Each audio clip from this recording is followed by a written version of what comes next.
most of the people who are buying assets at some point want to sell the assets at a profit. People that use fiat currency as a store of value, we call them poor. We call them poor. People that use fiat currency, we call them poor. We call them poor. We call them poor. We call them poor.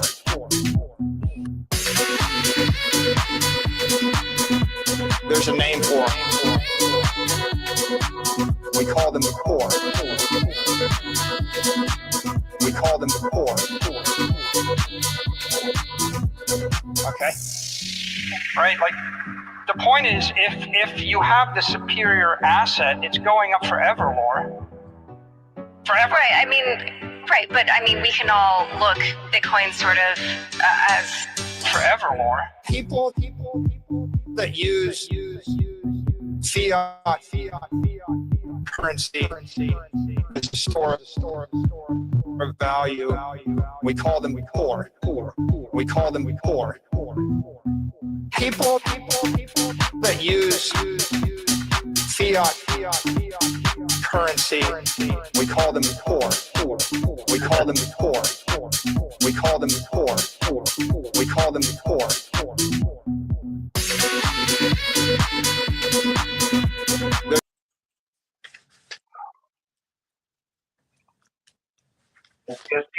Yes, man. Stop this here. What's going on? What is going on? How you doing, man? Pretty good. And yourself? Can you hear me? Yes, sir. Can you hear me good? Hold on a second. I turned my volume down. There we go. I actually hit mute on my volume. Doing good, brother? Yeah, I'm doing great, man. I woke up this morning. I'm blessed. Highly favored. Blessed. Man, hell yeah. Hey, guys, welcome to the Peters Report. We're going to just trading, talking here. We're talking a little real estate. We trade the TQQ. We day trade this thing.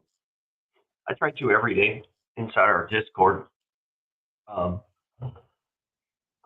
I like trading the same thing. I know some people that's unusual. Let me pull this up. I know that's unusual for some people. Well, no, you're able to catch trends and stuff. You're able to see the price momentum, what the stock does. If you always running and looking for a different stock, you're going to be missing plays for sure. Yeah, I feel like that. And I know that's kind of allergies are kicking in today. And when I was many years ago learning to day trade, and that's kind of the way a lot of people taught day trading. You have this whole pre-morning ritual, and you're finding stocks, and then you're looking at volume, right? And you're trying to. It's just a lot of shit, a lot of pre-gaming going on in there to just to get, And I just felt like you said, I was always chasing stocks and never really was able to get, a firm grasp on it. Right. We had a nice doji there. It looks like, unfortunately, we have this dreaded sloping down channel. Hopefully, we're about to break it here.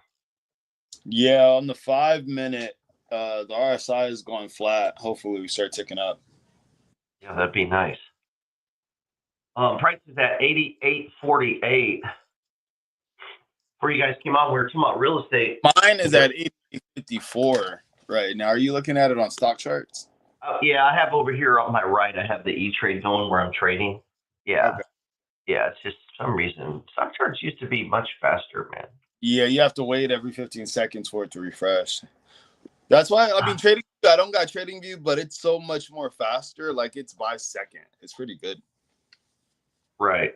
But I actually live trade on E-Trade, which is, which is level 2. So it's moving fast. E-Trade's way ahead of stock charts.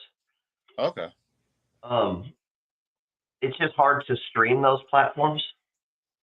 I see. It doesn't look as well. And then when I want to flip and go to, say, looking at dividend stocks and this and that, I don't like the trade view setup at all. For anytime I meet people, I don't know, some people may have figured out ways to do it so you can create folders and flip through different things and subdivide things. For me, it's just not as clean and as efficient as stock charts. Now, if you're just trading one thing, yeah. I mean, I also don't like the tools. I use it, like right here, Trumpy coin, man, 39,500. I'm tracking that bad boy. Oh man, you playing meme coins right now, OG?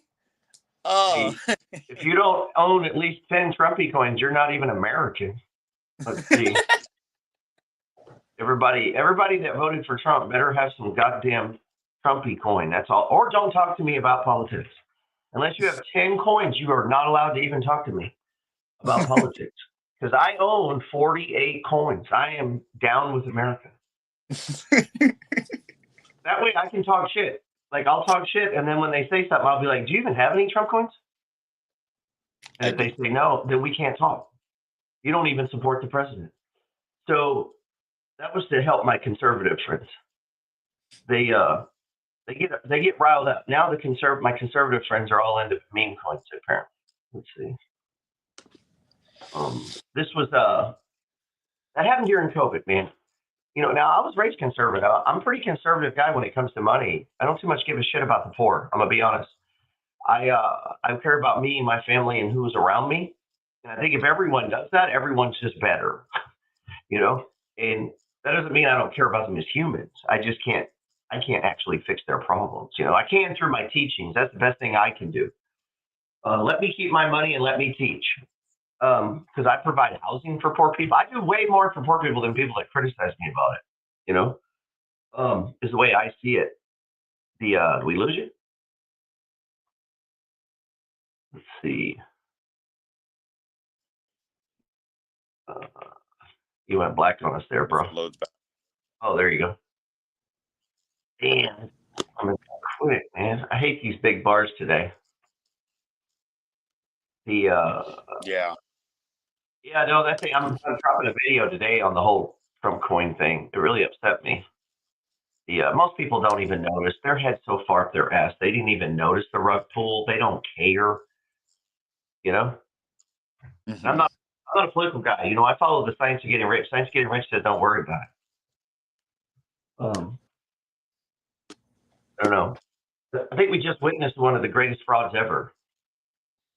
Besides the Hawk 12 girl, I mean, yeah, I guess it's the president now. So, bro, how are they going to technically is a felon though? So, I mean, what?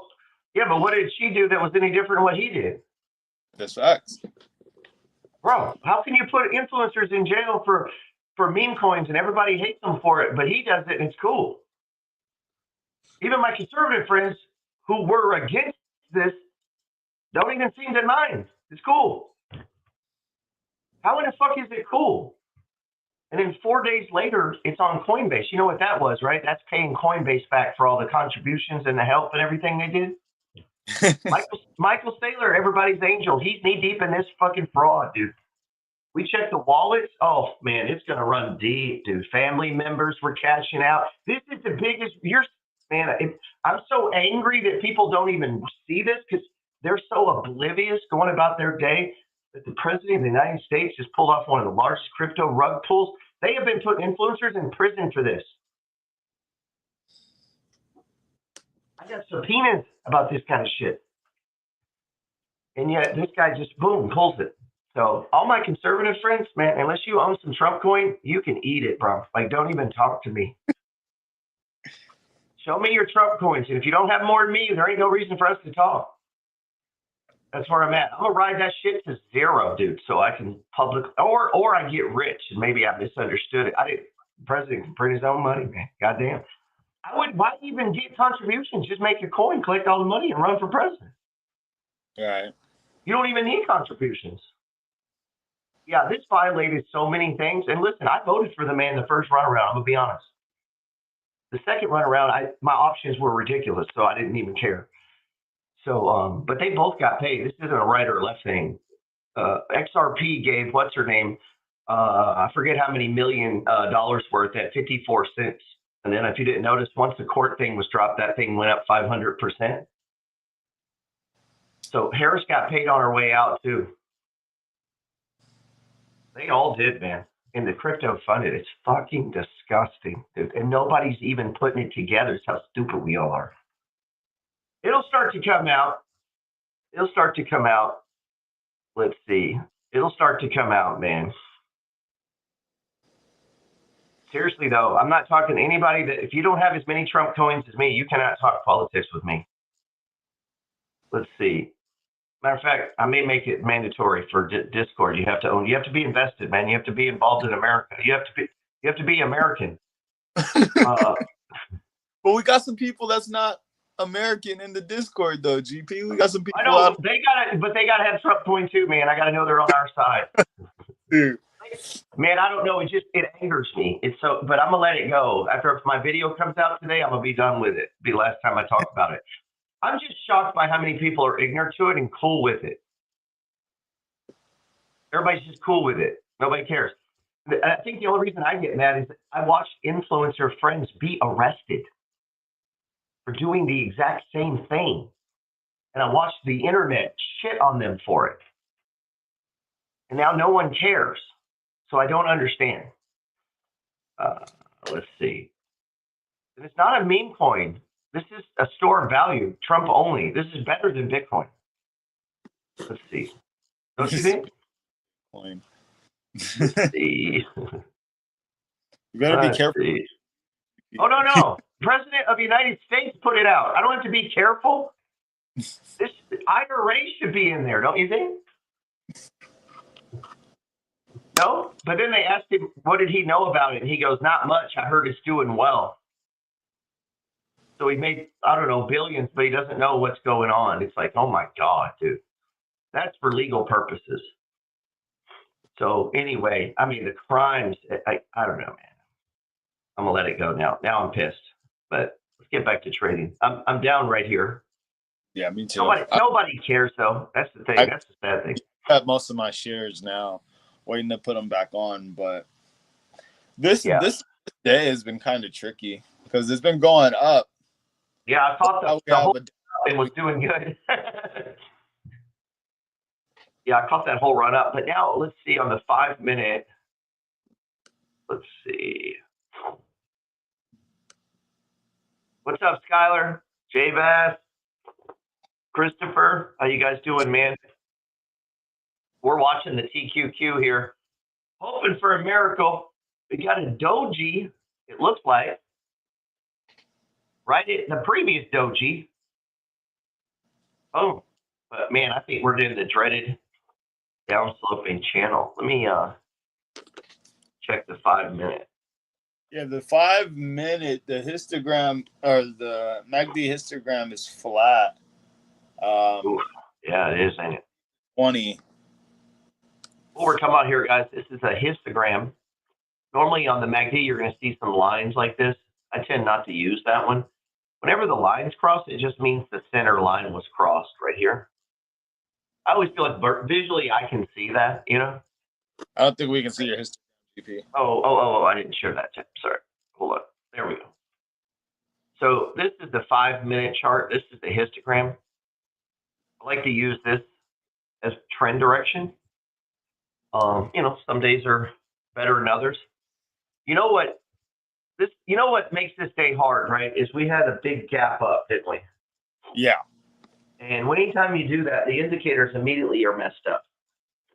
Like you can't trust them because they get out of whack on that big move. And Okay. yeah, so once they get, then you got to let it settle in. So let's pull it up on the daily here. Yeah, so you got this big open, so all the indicators are going to shoot immediately up. And, like the MACD it works as an oscillator too, which is what, the RSI is not technically an indicator, it's an oscillator. It's oscillating price. It's measuring the movement of price. And that's why you can set it to like this one's set for 14 bars. So what it's doing is creating an average, a moving average really out of 14 bars, and then just making it visual, Mm-hmm.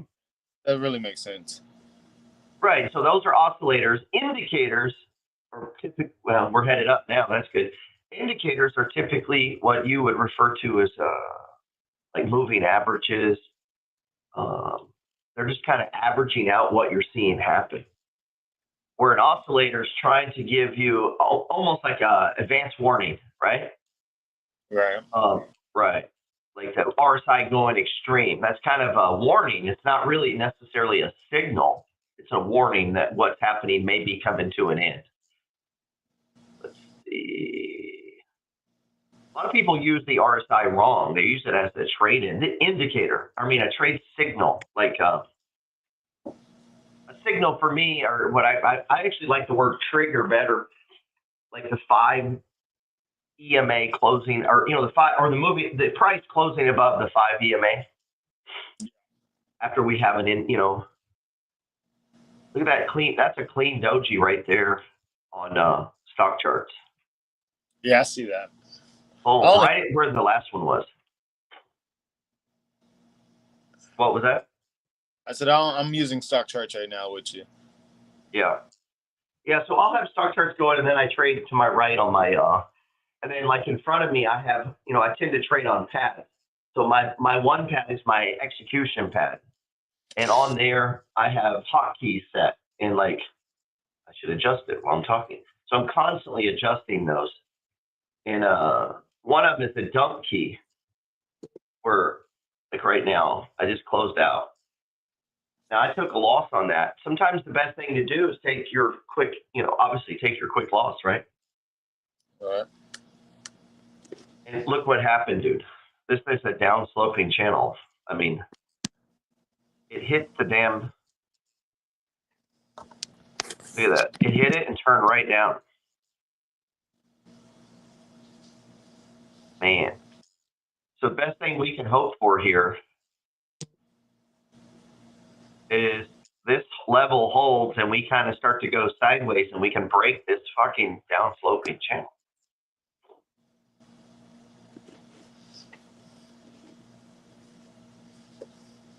We need this to hold right in here, man. So I'm out. I'm not in on anything, but if this holds, a lot of times I like to take a shot right where I'd get stopped out, either adding to the trade, or if I got out, because I tend to trade bar by bar, looking to put it on real quick, and then if it breaks that, I'm out, No, I see that 100%. Yeah, just taking a shot that support holds, because a lot of times it does.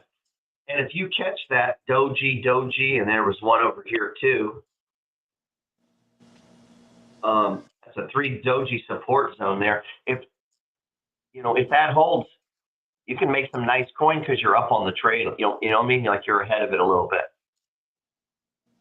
A lot of times though, I do that with smaller share size. Matter of fact, I'm gonna give it a shot here. Even though, especially if the 5 is on our side, the 5 EMA or the 5 histogram, still flat to me, showing flat to you. No, the 5-minute histogram is actually down. Is it pointing down? Let me see. Yeah, see on mine, I'm showing boom, and it broke, man. I just went flat though too.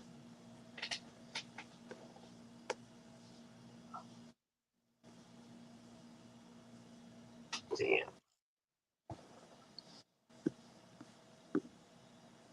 Yeah, so it broke it, right? So really want to be short here. You could. I mean, if you were trying to trade the short side. But we're right here at the 200-day moving average. You see that? Yep.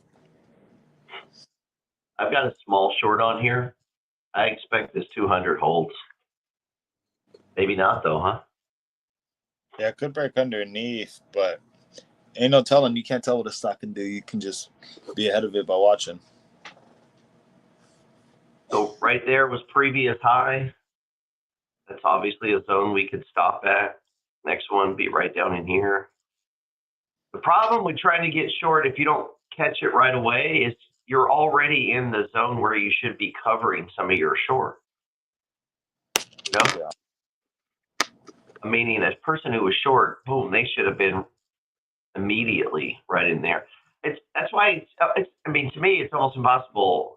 New people try it, and whenever I'm trading someone, if they're new, if they haven't traded for a while, you just need to trade to the long side, Yeah, you can't go flipping back and forth, because then whenever you flip back, you're losing money, and then you're losing money.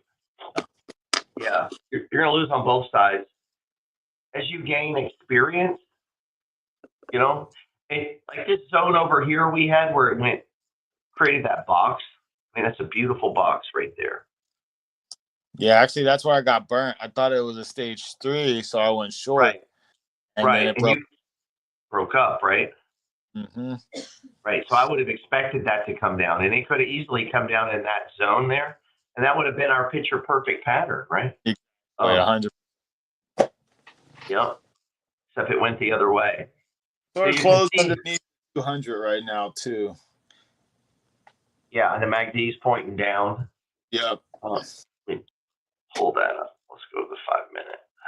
Show them what we're talking about. That's what we're talking about here, guys. The slope of the histogram right here is sloping down.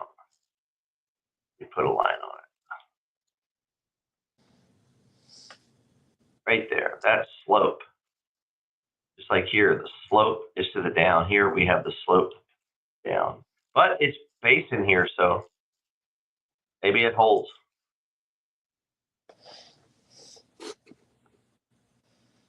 I don't know.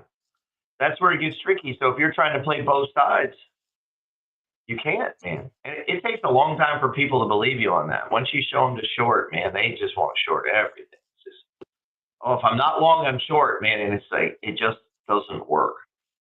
Yeah. You'll just lose money on both sides. That's the best way to learn, the hard way. You know, you learn from your mistakes. I did. Right.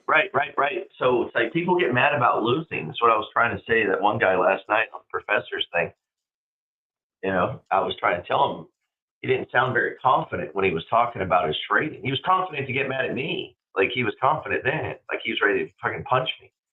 But when it came to trading, he sounded, you know, he didn't sound confident. Right. And that's what I was trying to point out to him was, one, you're approaching this very timidly, the way you're talking. You know, something about being nervous or where to put the stop. And he didn't trust himself not to move it. And it's like, why don't we fix all of that? Instead of catering to it. A lot of times people cater to their weakness. They're like, you know, oh, you know, I know me. And it's like, well, you know what? Fix you. How about that? Like, if you know you and you know this is a problem, fucking fix it. Instead, he was, you know, they're trying to create all these things around it. Now, ultimately, we may come to the conclusion that it's not fixable. That's your nature, you know? Right. I just don't think when you first start trading, you get to make these calls. Oh, I don't like this, so I'm not doing that. I don't like, but you don't even know how to trade. How can be like going to be a doctor and you're like, yeah, you know, I don't like to wash my hands that much. And I don't like you just start telling people all the things you don't like. Nobody cares. Like, you got to learn the basics of trading, build some experience, and then once you have this whole package, start kind of maybe contouring it to you, you know? But to do that off the jump, you could be setting yourself up for failure just because you're uncoachable. You know, it's, you know, there is a difference between being uncoachable, you know, and I don't know if, and that's the problem with teaching adults. I'm still short. Once you start teaching adults bring a lot of baggage with them. You know, if you're a coach and you're teaching, you know, 12-year-olds to play football, it's definitely got to be more difficult than trying to teach a guy who's been playing football for 9 years and has kind of set in his ways. You know? Andrew, that's the same thing with like tattooing. I wouldn't like apprentice somebody that's been tattooing so long because you have to break those bad habits to implement good habits. And every time you're showing them something, they're like, yeah, well, but I don't like, and for me, it works better. And blah. You can't coach that. Right. You know? To be coached, you got to surrender. To be mentored, you got to surrender a little bit and take it in. I mean, fucking Yoda and Skywalker taught us this. It's like, you know, he had to break Skywalker of all his bullshit, you know? It's, well, I'm up $20 in this short here. Oh, yeah. Still dropping. So maybe, and once I put these lots, boom, I kind of assume we're going down there. So that 8, wow, we were going down hard, man. Oh.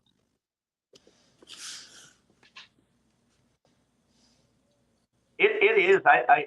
If you take someone who's never traded at all, I mean, never, they've never even messed with. I've done this. I have 2 videos. One where I trained my wife. Now she's been around the conversation, but and I've said, "Oh, look at this chart," but she's never like sat and just looked at charts herself or anything. And then my best friend, he doesn't trade at all. His girl does, and I did a thing where I was like going to do some video, and I never did release it. I need to, and I spent 1 hour with each of them. Crash course. I just need your attention for 1 hour, and for the first 30 minutes was all like the reason behind shit,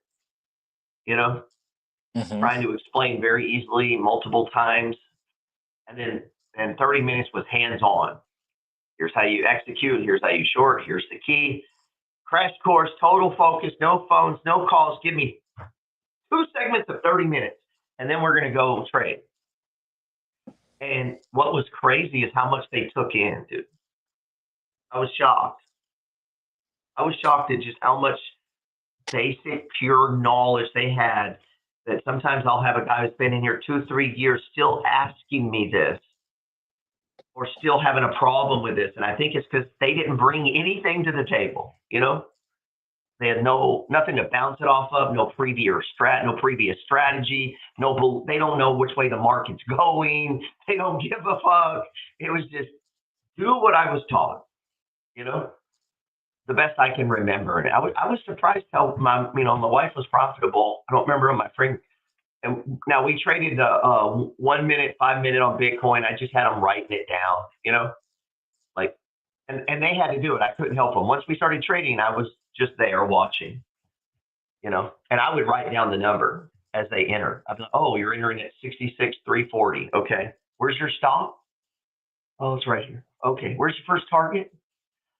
And you can see I'm trying to remember, It was an interesting experiment, man. I was shocked how much they took in. And then it shocks me how much, when someone knows a lot, how little they can take in.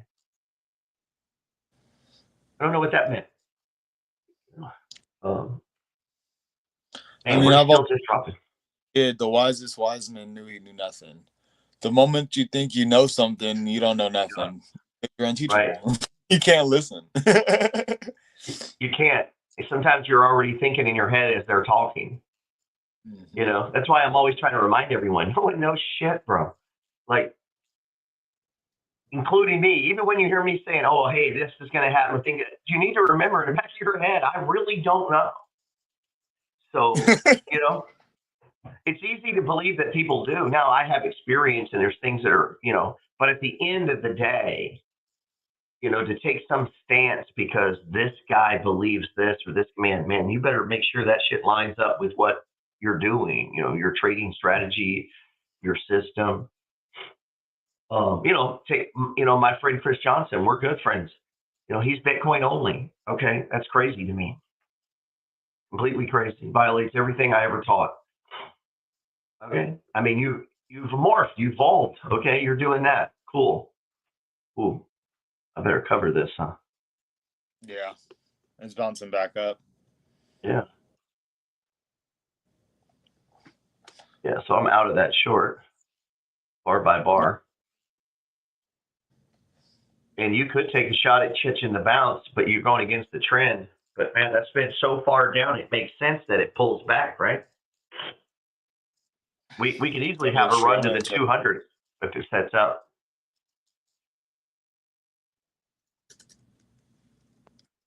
But, Chris has come to that after a lot of time, a lot of research, I'm sure, he's been through a lot of things. And I get stock people that'll come to me with that. What do you think about this? I mean, bro, you saw my video yesterday. What do you think I think about that? Why even ask me? Is that to sow division between me and Chris? Are you expecting me secretly to answer you? Yeah, I'd go all in on Bitcoin, ignore all the stock shit that I put out, the Substacks, the letters, the books, the courses, ignore all of that. What is the point of the question? Like, you know what I think about that. So why would I even be asked that? They sat through my class. They know what I think of that. Let's see. Damn, 88.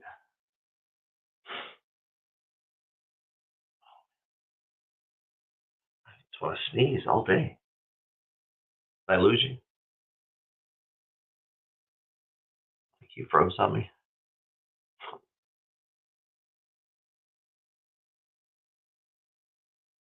Go.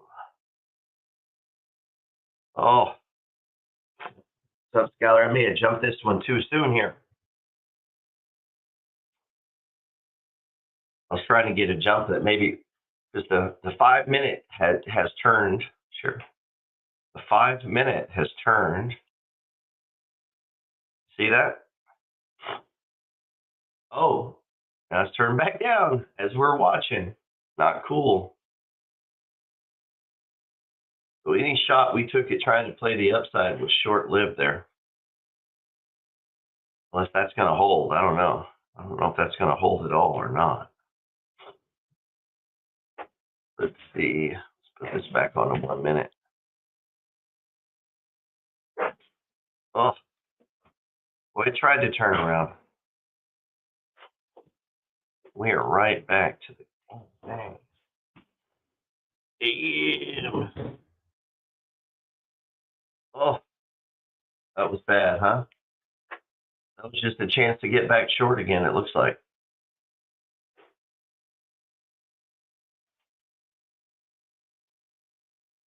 Here we go.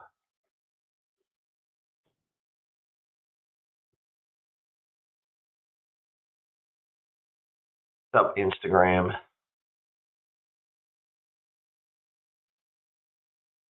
see.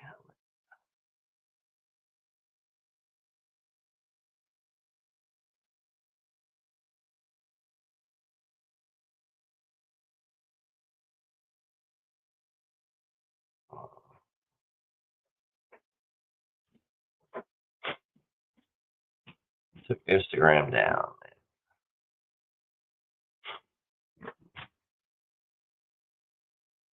He'll do a special one just for Instagram. Man, get knocked out here.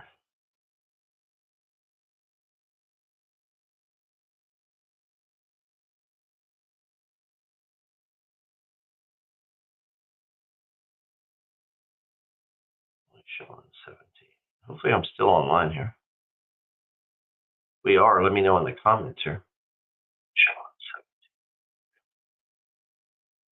17. Looks like we're still live, so I'll go with we are.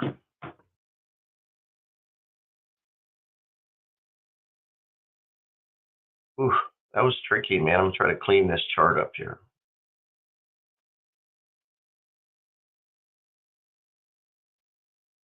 I think we have gone past.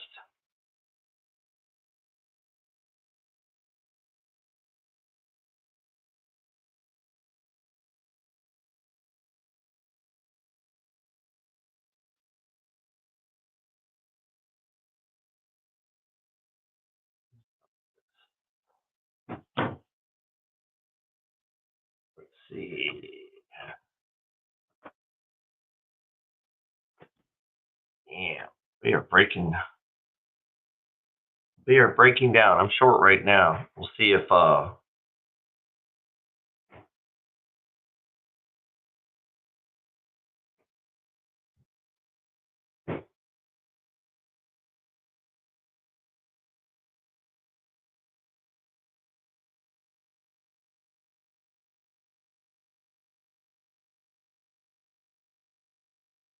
let's see.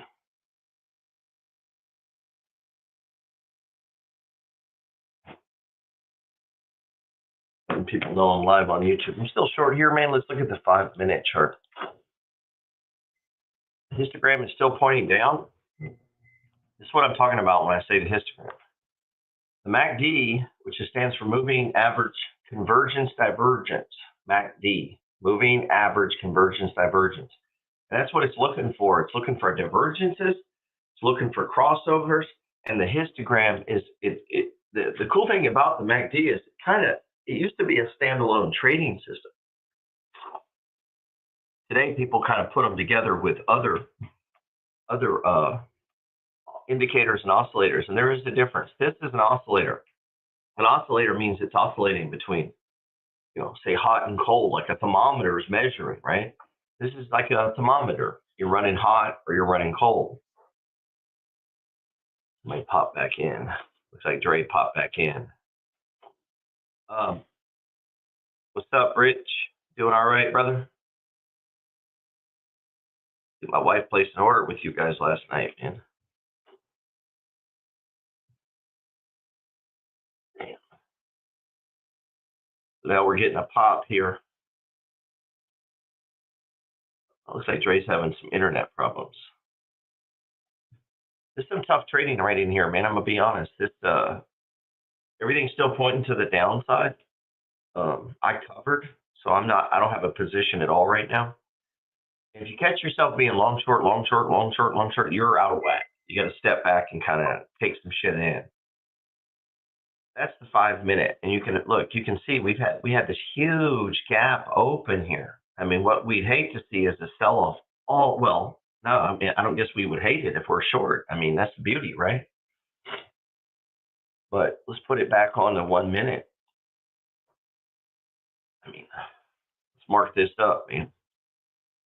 We can get a nice little run here. I'll get into some trades we got going. I got my whiteboard over here, stage 3s. I wanted to kind of mention how these MLPs have been doing. And these MLPs have done really well. But I'm going to say our target, bro, is got to be 200 day. I'm going to add some shares here. All right, so hopefully it saves this. Save. There we go. Now, check this out.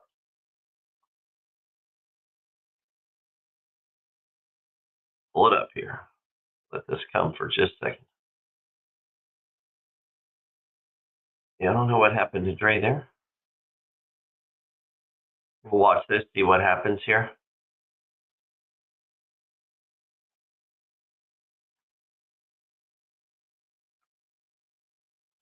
Give me just a second. We call them poor. We call them poor. We call them poor. We call them poor. Okay. All right. That was my man, calls himself Little Bubble. Little Bubble. Little Bubble has some interesting songs out, man, if you're into crypto. All right, so we got a nice little setup going here.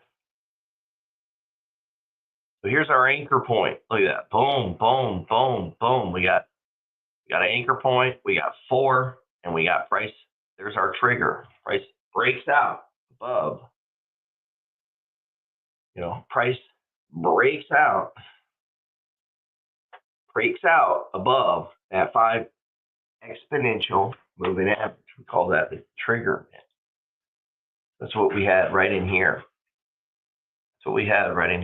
Now, we're turning right around. I like to trade bar by bar. So if this starts to break, I'm giving this just a second. It's kind of hanging in right in there. Now, on a daily chart, if this is my stop loss area right in here, let's put that on there, man. Let's just say, let me just type it so we can all see it here. Stop loss zone. So even on a daily, if that zone's going to be right around in here, right around in here.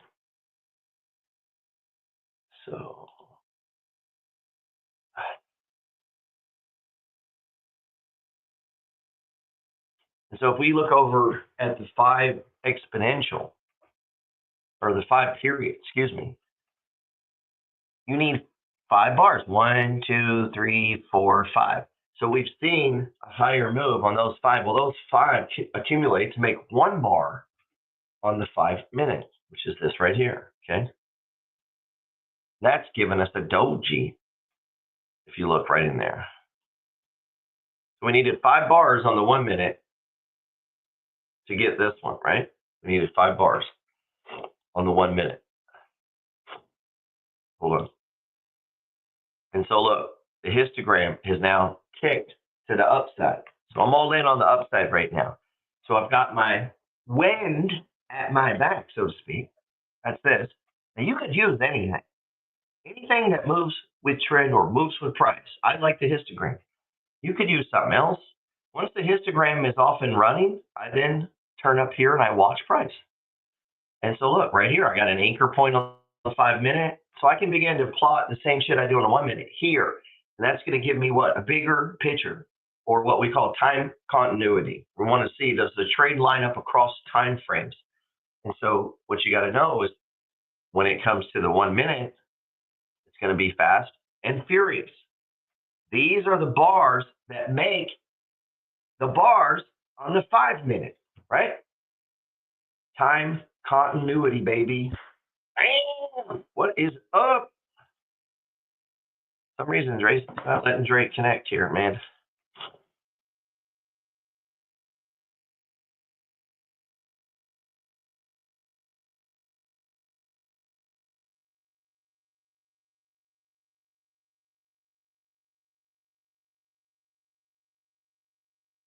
Let's see.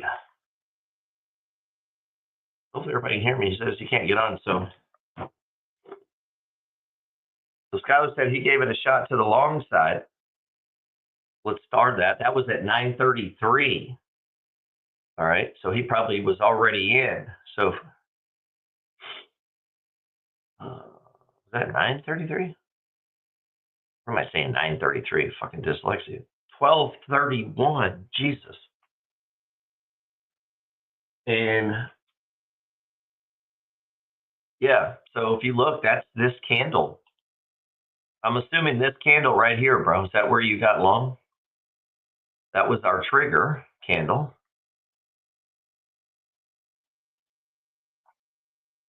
Right there. Bam! Trigger candle.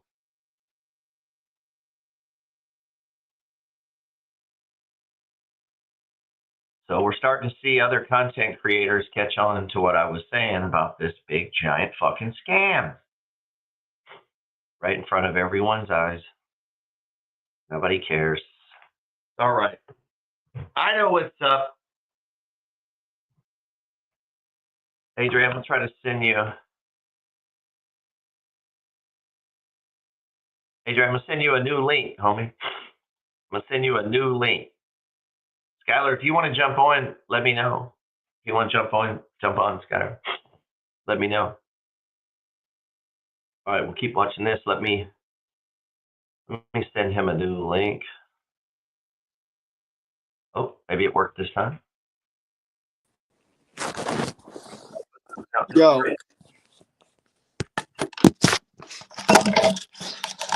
Can you hear me? Yes, sir. My bad. I don't know what happened. It must have been my connection. Yeah, it happens. Mine does it. Yes, sir. Order received. Got the message too. No, it's downstairs. Trying to bottom here. So yeah, Skylar at 12:31, and Nick. I'm sure you know these guys. Yeah. Check for trading our Discord with us. Yeah, I know them. Yeah.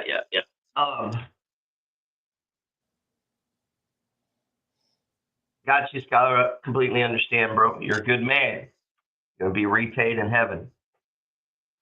That's why I'm taking Bitcoin with me, just in case I'm gonna buy some shit when I get there. Like, in case they won't let me in, man, I'll be like, look, I got Trumpy coin and I got Bitcoin. Which one works here? I feel like it'll be Bitcoin if any of them work. That's all I'm saying. That always makes people mad when I do that. I had a lady from Miami. We're watching this trend run, so ooh. I keep a full dump key. Yeah, what I mean by just in case. And then my one up top is ideally what I would like to trim. In new traders, I think it's more important to get some wins under your belt than trying to make money. Would you agree that you just need to focus on process and kind of remove the money-making part? Yeah, I mean, that's what's really good with paper trading. You get the psychological emotion of losing your money in it, and you're finding trends and just different things that work for you. Like, I notice a lot of things that I need to correct, when I trade. You know, Right. like You learn how to use the buttons. How many screens should I have? Where should I sit? What distracts me? All these little nuances, right? mm-hmm. Just like your girl calling you there as a trader, that could be you turn and go, what? And then you get up because you couldn't hear them, right? So you just walk 10 feet, come back down $100. Yep. Now you're pissed. So And you after, give it one more candle, right? Because it might pop back, but it gaps down. Now you're down 180, and it all happened in 15 fucking seconds. mm-hmm. And now your psychology's a little off, right? Yeah, that's real, man. That's called being a trader. But same token, I have had that distraction turn around and you're up 400 and you're like, oh yeah, I'm smart. You're over here closing it out, taking the money. It can go both ways. I mean, I don't know if you've experienced this yet, but I've had some $1,000 naps. Yeah. I mean, yeah, where the market's watching me, I'm not watching the market. Like I fell asleep with my pad, bro. And yeah. In the very beginning, I thought taking a shower, a little quick 10-minute shower would be good. Come out. Yeah, I'll be out. Now you see people make fun of me and they see now why I have my pad in the shower. I get it. Or I just have to trade and come back in real fast. Find a time where, you know, it's not a good time to trade when it's a down movement. There's that. And I guess after doing this so long, I've just tried to incorporate it into my life where it's all merged as one, if that makes sense. Like I can trade in the shower. Like I'm just watching it. Like I'm in a trend and it's just going up and up and up. Cool. I'll have it set there. I'll knock out my thing, get out. Now, I'm not going to do that if we're in, out, and it's going sideways and this is not a good setup. That's not a good time. Either you're going to trade or you need to shower. One or the other, you know? Right. But the day I traded Dogecoin, man, I stayed in the shower for almost an hour and a half because, dude, every trade was a winner. I made $4,400 something that day trading. Shit, I did everything. I was walking around all day with the goddamn pad. I was eating with it. I was outside with it. People knocking on the door, and I'm like, yeah, okay, you know. But that was a rare moment where it was running, and I had to somehow make life work and that work. Like I literally was not removing my eyes from the screen. You know, not every day is like that. Some days, if you're not doing well, maybe this is a chance to just you stop, go handle business, talk to who you got to talk to, and then come back fresh, you know? Right. I get some people, though, with the paper trade, like, oh, it doesn't feel real to me. And I'm like, that's because that says something about you. You don't have the ability. That tells me you don't have the ability to manifest. Yeah. Manifestation is what is not real right now. But I also think, GP, though, I think like this. People think that they can't paper trade. And I'm like, if you look at all of these professional athletes, you think they just wake up on Sunday and they say, oh, it's time to play? Or do they work day in and day out for that one day for 2 hours? Yeah, I mean, surgeons go straight from college to cutting people open, don't you think? And it's like in any other profession, we all know this makes sense, right? Like you're a tattoo artist. I'm sure you didn't go from, oh yeah, we love to hire you. And next thing you know, you're just, you know, tattooing on people's faces. Like, right? There's a learning stage. There's a build-up stage. But some reason, I think part of it is that, like, if you're smart or successful at one thing, you think, oh yeah, I'm gonna kill this. And it's just not true because a lot of times it just involves. The cool thing about the paper trade part too, or just learning, this is why I like the second income stream. Most people don't have 25 G's to go live, right? Right. But you can get access to margin with 2. So we put $2,000 in. Probably gonna need about 25 to really start using margin. Otherwise, you're gonna have fucking margin calls every day. Now you can start building out that second income stream portfolio. You're gonna be getting drips. I've never seen anything motivate people to save more money than the second income stream, honestly.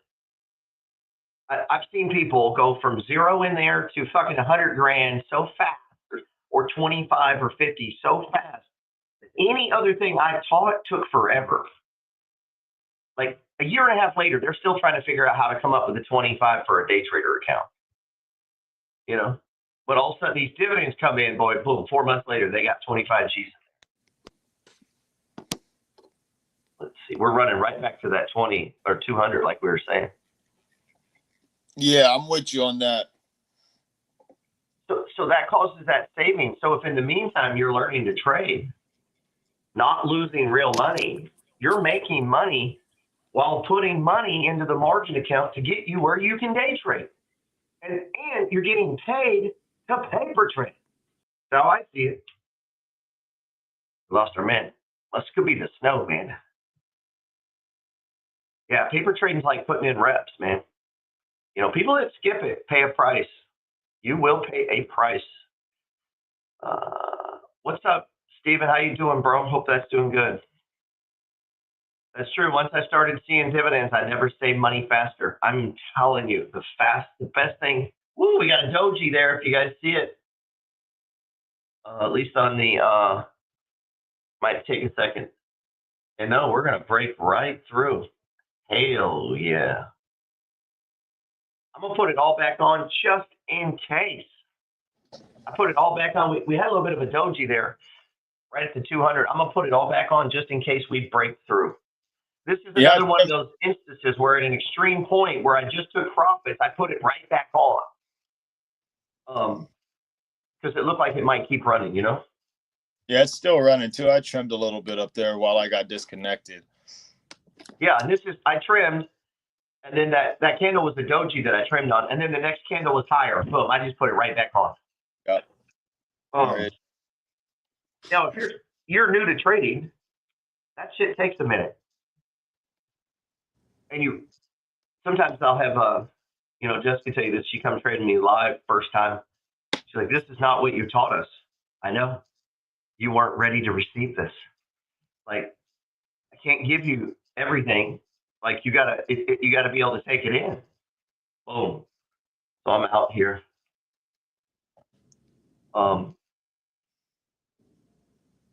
Yeah, so I got it all out there. I'm happy to get right back in. And this is like I don't teach bar by bar when I'm look, we came right back, dude. Once price closed below the 5 exponential and below the previous candle, I get out, man. But hey, I was going to say, look what Jordan said. He said, that's true. I started seeing dividends and I never saved money faster. It's a drug. It's a drug, dude. More than trading. I think it's more than trading. I've never seen people accumulate money so fast to do something. Man, I got people calling me, hey, man, I need you to talk me out of this. Like, they know I need to talk them out of it. And they're like, thinking about mortgaging the house. You know, like, I'm thinking about selling this. I'm thinking about selling my kid. Whatever, man. They're selling shit trying to get money. And it's like, wow, I've never seen people try to raise money so fast. I mean, it's just ridiculous, to be honest with you. I got about like $100 worth of dividends last year. And that 100, times 100, because I just fed everything into dividend stocks. If you're not paying me, just pay me never mind. Like, unless I'm trading it to make some more money to push into more dividends. Right. I get happy Friday. I get paid. Guaranteed. I don't even got to do that. I wake up and scratch my, and dollars just hit my account. And I'm like, I'm young, so if I can just do this for 5 years straight, I can just get that little debit card, and that can just pay me, and I can just use that for whatever the hell I want. Yeah, it's beautiful, man. What's cool too, you connect, like anything you're going to subscribe to for stocks, once you get that going and you got a couple grand coming in, you can move it to that, right? Now that shit's not hitting your household bills. Never even got to there. And I get it. This money's my money. That money's my money. This money's my money. I get all of that concept, but there's something about, like, say you moved over Uber Eats or something there. You never even see it at home anymore. And those dividends are coming in so fast, and the ups and downs of the market, and you catch a few winning swing trades, and then your day trade, and boom, it's like it never happened. Let's see. Yeah, but Gavin says, yeah. So I think it's one of the better things for traders. And let's see, it's one of the things I've had I don't want to say a hard time explaining, but people will sign up for that thinking it's my trading thing, and it's like, it is my trading thing. They're one and the same, and yet they're different. We lose trade again. Probably the winter, man, the winter weather. So I do think the best thing for learning to trade, second income stream can be the best thing for learning to trade, and yet they're different, and yet they're totally opposite, and yet the second income stream is not trading. It's accumulating assets in a portfolio that pay you income, and then we're trading over the top of that. That slight difference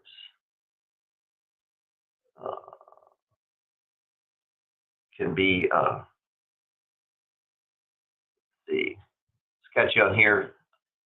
You must have a weak internet connection. Boom. So we're back in full position here. I'm assuming most people are. We got in here. We had our anchor point. This was our stop loss zone. Here was our candle that did the break. Here was the stage 2 breakout. I was already in a full position by that time. And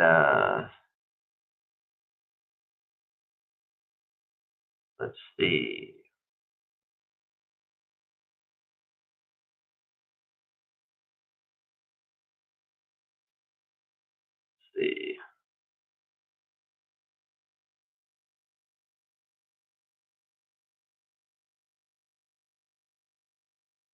Let's see. He's asking about E-Trade futures.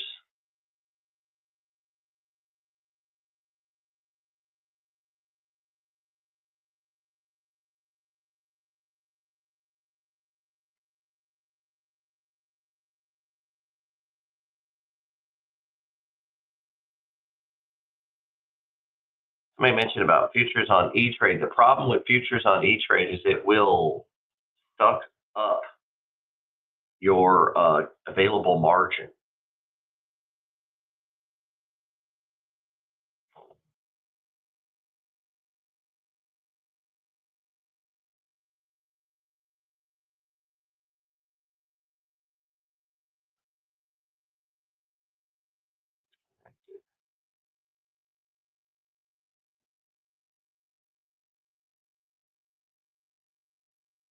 So, not a big fan of it. Yeah, bro. I'm rereading Money Flow and 10-foot tall and bulletproof. And I like to hear that. All right, so I'm out of this trade. Get a nice little run there. Skylar's the one that brought. Got a nice little run there. Let me pull up Kava.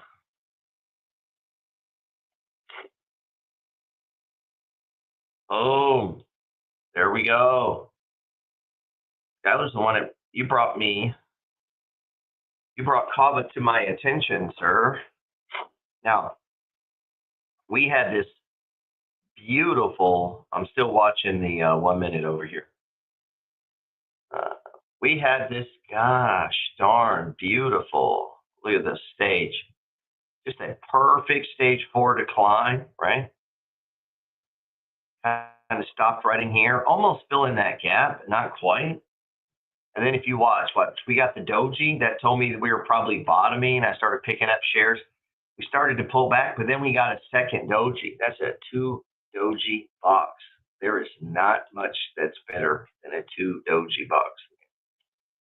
I don't talk about that concept a lot. I've been trying to write on it, and only to then, boom, there we go. Boom, there we go, moving. This is the easy trade. I'm going to assume right around in here. So what was, I'm back in the trade. Boom, boom. Let me pull back over here. Back in the trade. Stock charts is slightly delayed. You're going to see a pullback to the 20. This is what I would just call a structured pullback. This is what you expect. I'm expecting it to bounce off of this 20-day moving average, and if it gets above this right here, let me take some of this down for you.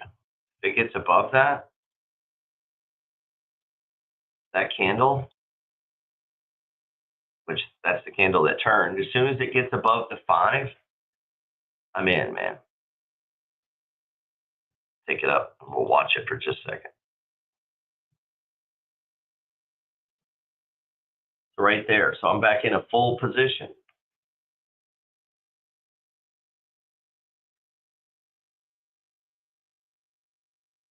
Man. Who themselves, they knew they could be Watch this something person. beyond what they were. They were willing to put their time, their energies to better themselves. What you really could do with more skills. The RSI is a warning signal, not a trigger. Price is the most important, Nate. Price, not the indicators. I would like to tell you, I'll go all bar by bar here. each sold a business to Berkshire Talk to Hathaway, RSI. to me, actually. We're using it to trim. The RSI is only at Both of them 57. started with $2,500. By coincidence, it was the exact same amount. It was everything they had in the world. And one of them was a woman who landed in Seattle in 1970. I'm out. Couldn't speak a word of English. Had a tag around her neck. The tag said Fort Dodge, Iowa. Actually out and short. Got her to Fort Dodge, where she was reunited with her What husband. the fuck happened there? A couple of years earlier. And she lived in Fort Dodge for 2 years. Damn. As she put it, she felt like a dummy. She couldn't pick up the language. She couldn't learn a word. And so she and her husband decided to move to Omaha. So they came to Omaha in 1919. There she found a small colony of Russian Jews, so she started feeling more at home. And then as her oldest daughter went to school, she would come home, this daughter, Frances, and she would teach her mother the words she learned in school. Short right now. And this woman, Rose Balkan, Expecting it to go down to this 87.90. Bringing first her siblings over, her mother and father, $50 at a time. She sold used clothing to do it. She had 4 children during this period. And by 1937, after 20 years, she saved $2,500. She went to Chicago and she bought what she could of furniture. Her dream had always been to open a furniture store. This woman who had never gone to school one day in her life with $2,500, but with the same spirit that the people in this room had about having a dream and working to accomplish that dream. She built a business which she sold to me in 1983 for $60 million approximately, and which did $1 billion worth of business last year. Add to this short. The 4th generation is working in that business. I'm adding to the short here. Is this thing locked up, man? Let's make sure it ain't my connection. So we added to the short there at around 88.15. I'm expecting it to run down to this 87 or so here.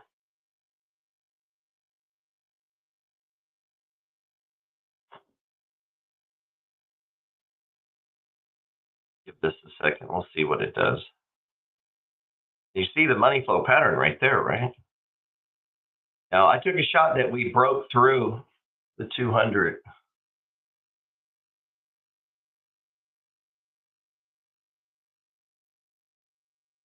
What in the fuck, man?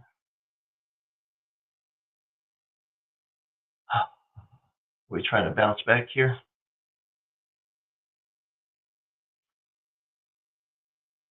MACD on the 5-minute is flat, man. So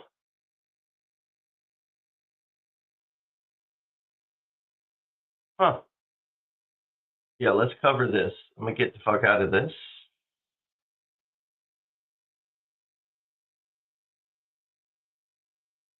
Give this just a second.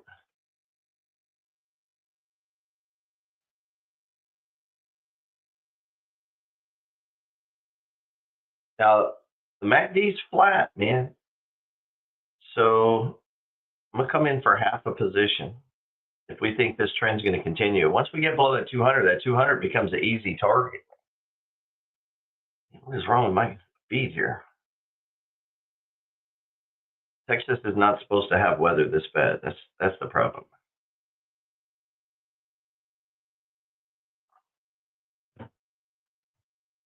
All right, let's see what's up, man.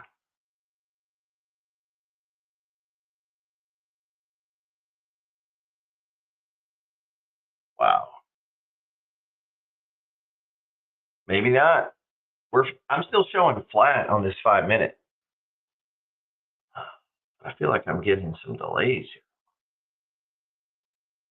Let's check this 5 minute here.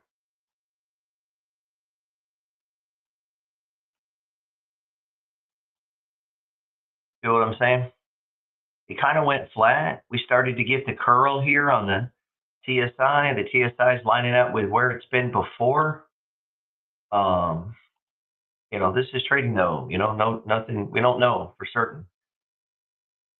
You look at that. We got a doji right at the 20, totally rejecting it, and still maintaining. We've got an obvious sloping down channel here on the 5, which is our higher time frame, which really sucks. There's no other way to say it. It just sucks. Give this a minute and see what this does. Honestly, this is like a good time to just not trade, like to just watch and see. But maybe we build this base out here. You can be nimble too. You don't have to take full positions. Sometimes I'll just consider it like teasing, like you're teasing, you're playing around, you're nibbling. It doesn't have to be so big that you get all upset. We pulled back. RSI did not go extreme on this pullback. I like to see the RSI break above 50 on a daily. That tells me a lot. But see, we're right back into the box here. That's pretty powerful, right? In my world, that's powerful. A back in the box move is really what I want to see.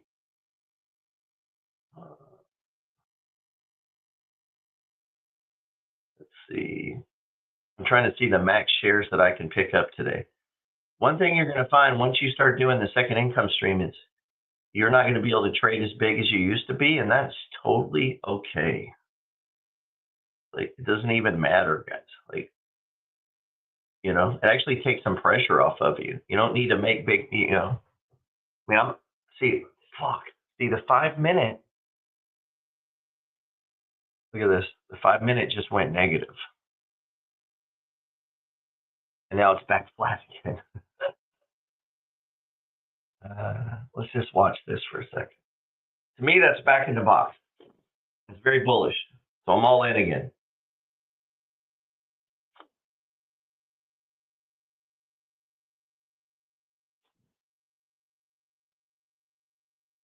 My allergies, seriously. Let me play something here while we're.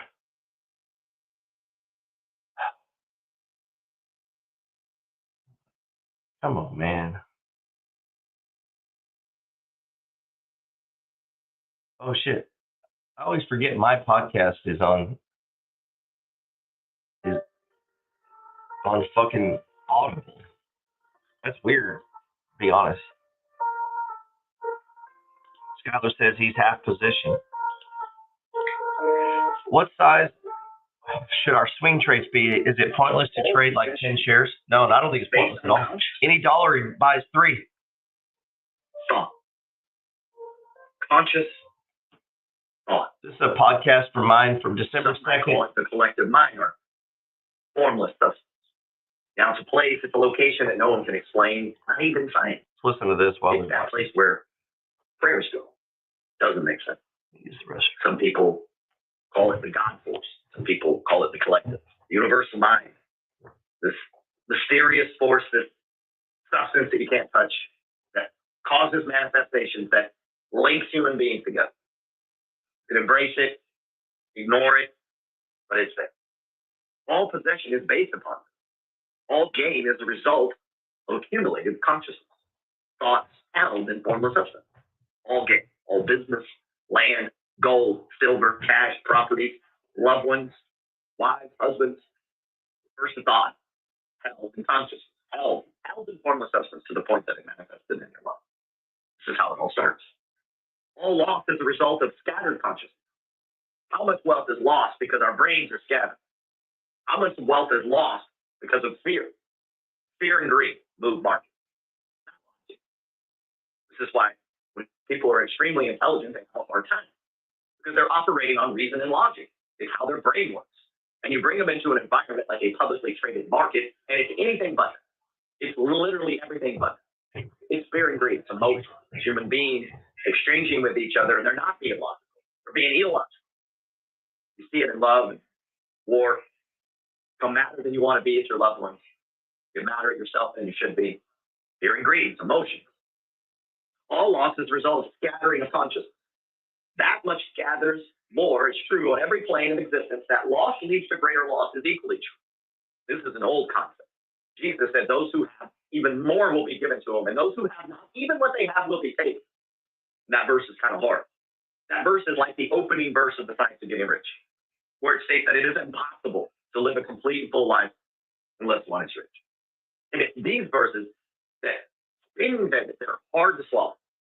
And so as humans, we've made adjustments. We've softened that pill. We say, well, it's not that important. These things are important. Other things are important. And those things are important. They are. But we can't deny our given right to be rich.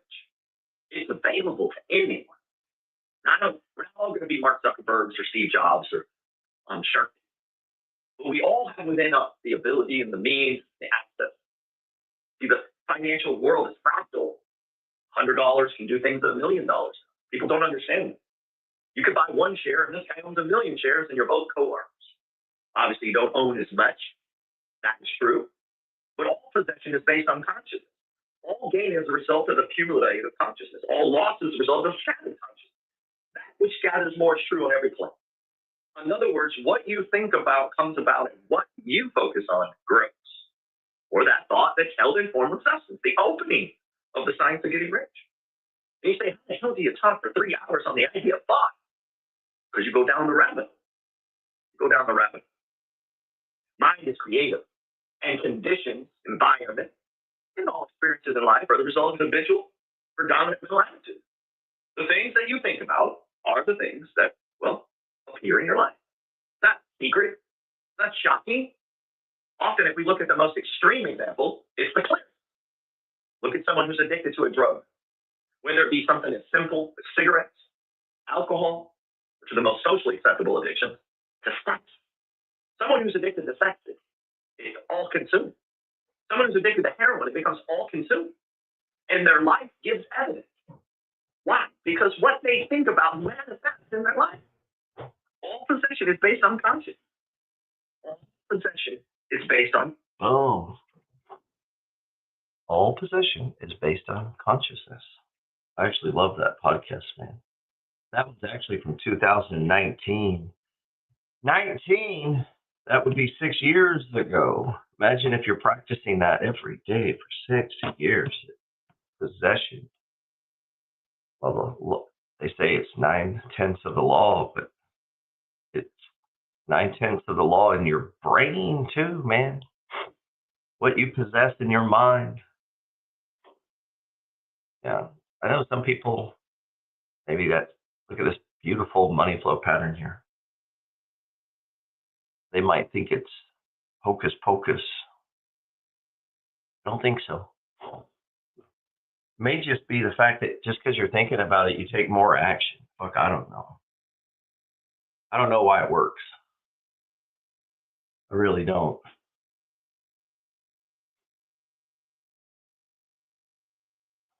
I just know it works, good or bad. Damn, we just got hit with the knockdown here. This may not be my day, dude. Are we back into a gun? We are. We are back into a sloping fucking channel. We're right back at support here. 5 minute is pointing down. Not cool. We had a nice trade going there. Wow. That was not cool. Major Mills says, love the podcast. Second income stream is going great. The adoption over the years from quarterly to weekly dividends. What a time to be alive. Man, I know. there's times when I'm explaining it to older people. Yeah, it is the time to be alive. You're right there. Scott says trying to hold that anchor point. That's exactly what's happening right here. We have a war. This is a battle. This is chaos. That current book I'm writing on is called Chaos to Cash. Damn, chaos to cash. That's the reason why. And cash tends to come out of chaos. Yet somehow in the midst of that chaos, we got to stay calm, cool, collective. We can't let our impulses take over. You know, we can't do that. We can't.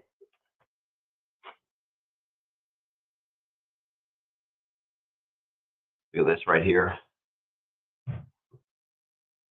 Man, speaking of which, I'm going to manifest some warm ass weather right now. Let's change this background. Shit, the background's making me cold. Get in some dirty. Get into the street. That's just making me sad. Shit, let's put on the goddamn. Let's do the beach, man. Fuck. I don't even like going to the beach that much. I posted that. I think I pinned it on there. This audio is from the Science of Getting Rich on most podcast platforms. I need to get back on them. I like doing the audio podcast. It's just there's only so much time for content, man. That's a dilemma. Now, if Skylar, if in all your spare time, you should learn to edit, bro. The editing is not a complicated thing to do. Basic editing. I actually do a lot of editing on phones. So if you notice, I have 3 phones. I never turn in a phone. Don't ever. You should, especially as a trader, man. You don't turn in a phone. Boom. That's what's on here now. Fucking MACD 5-minute histogram blown up, man. Right? Or I'm live streaming on, Twitter, Instagram, whatever, man. Let's see. I'm gonna start doing these where I'm gonna start doing them over Bitcoin, and I'm gonna try to to make it even more complicated.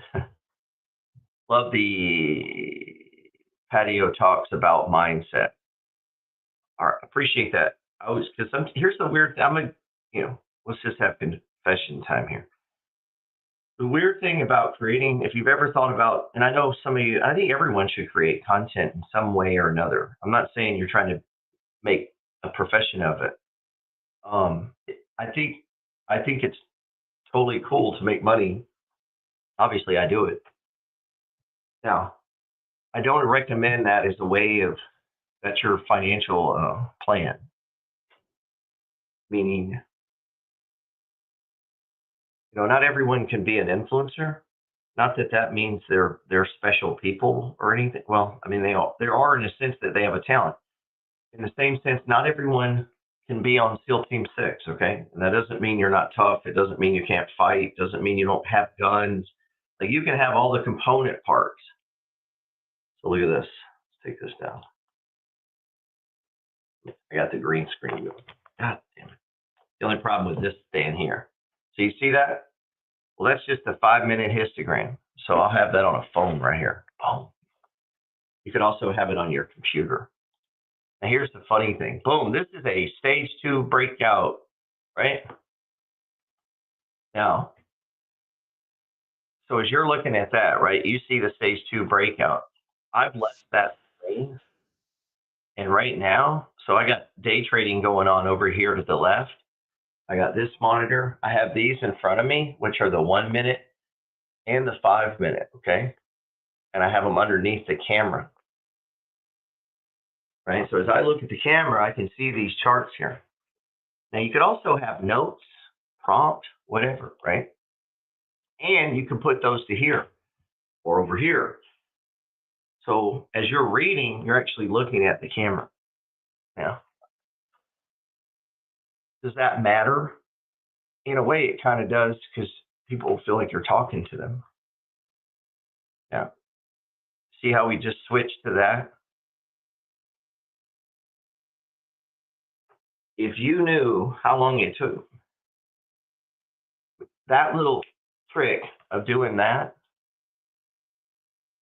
you know, I had to work around that. I couldn't do this on the platform I was using, like OSB. So to stream, so I'm having to control the controls on here, and then I'm watching these monitors, and I'm trying to think about what I'm talking about while reading comments. Try that and teach a class. It is not easy. Not to you know, pump my head or say I'm amazing. I'm not. I'm just saying it takes a lot of practice. So we're viewing this on StreamYard. This is the 4 stages of price movement. Stage 1, accumulation. Stage 2 is a uptrend or market. Stage 3 is distribution. Stage 4 is the decline or the down movement or the down move, right? What the RSI does, now watch, boom, it's just us. So as I watch the monitor to day trade, trying to stay on track with what we're talking about here, what I'm teaching. Also, be a little bit on fly, follow the comments on Discord, post something, talking to you, keep an eye. Now, let's say I have a guest and they're talking to me. So you see how your eyes might be darting. Yeah. So you could put something like live trading using the money flow trading system, visit Gerald Peters, blah, blah, blah. Now, here's what's funny. Doing this on the fly, right? Like I just changed how that shows up. Let's pull this back up and we'll take this down. Now we're back at looking. You see right here where it says best time for buying? That is the stage 2 price breakout. That is the 20 period average. This right here, this green line. I don't know about you guys, but I feel like that was pretty goddamn flawless. See how we did that? Now,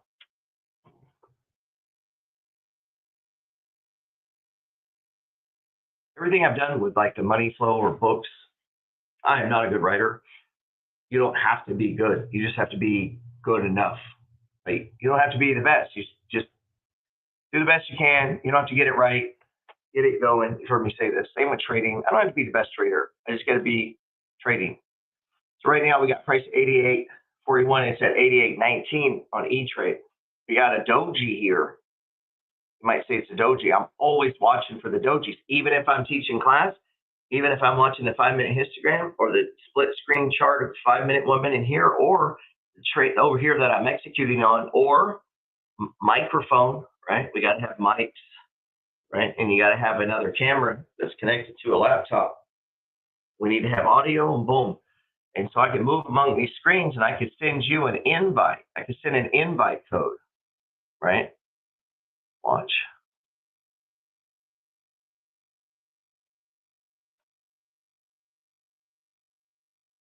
Now, on that invite code, if you got your computer set up, you could hit that button. Oh, you're in here with me. So I'm still in this trade. I got 170 shares. I am up $13.47 and looking for our target is, now I would have to accept you if you, I'm going to take that down in just a second. I'm just showing you guys here. And sometimes people will tell me, oh, I don't like to be distracted. You don't like to be distracted, huh? What is going on? Oh, man. Come on, man. Oof. What in the fuck? You see what just happened there? That is not what happened at all. That was a data misread. Wow. You see that? That was straight down. It went, oh, it went to old data when I hit the back button.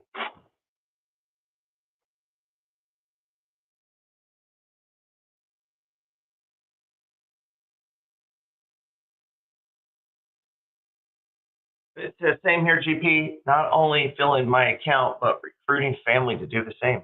Yeah, that's the weird thing about dividends. You get on fire, dude. Ben says, "What's up, Ben?" Ben lives in New York City, man. New York City. Remember those commercials with Pace? GP, I go, appreciate you, Ben. I've doubled my net worth in 2 short years under his mentorship. That's cool. Now, obviously, the market decided that, but it's good to have a voice that encourages you and tries to keep you in. You know, I need that voice too. We all do. You know, and then someone's going to need you to be that voice for them. You know. Hey, Skylar, I use an app called for editing videos. If you guys ever want to edit videos on a phone, I use an app called Video Leap. And like click project and then notice. Right, so these are videos. So I'm working on this one right now.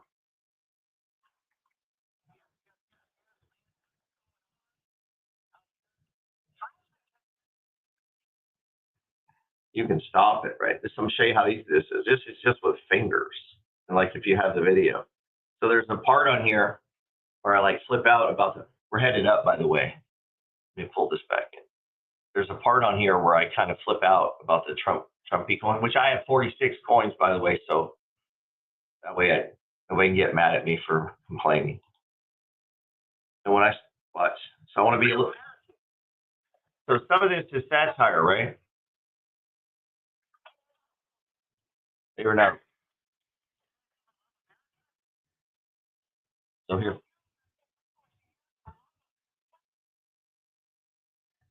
Right, so I'm playing like country American music over that part. Now, Nick said Adobe video editing. Yes. This is the dilemma in my life. This is something I'm going to share with you. I'm up pretty good in this trade right now, by the way. I'm thinking we're going to hit this 88.38 region. Matter of fact, I'm so confident, I'm going to throw in a limit order. Now I'm just going to be ready to hit it. I'm only going to trim 30 of my shares, okay? I'm trading about half of what I normally trade right now. I got too much money invested. So here's what happens. That's cool. It slows me down a little bit. And then I'm going to collect some dividends. The second income stream is going to build up. Maybe I'll throw a little money at it too. It's going to build up. Next week, all of a sudden, I'll be back. They're going to give me 250. Let's go, baby. And then 3. So you see what's up. Oh, we're close, man. Are we hitting the RSI? Come on, man. Let me see. Oh, we're not even on the RSI yet. I want to ring the register, though. What makes me want to ring it? Because I've been fucking losing. So anywhere in that 83, man, I'm going to take down just a little bit, okay? Just so I feel better. Please, Lord. There's no place like home, Dorothy. All right, I sold 30 shares.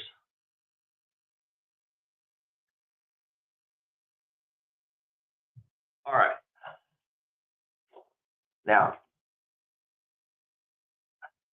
so this is funny. So I do that, and then there's a part where I start getting pissed, okay? And sometimes I don't even like my own ranting.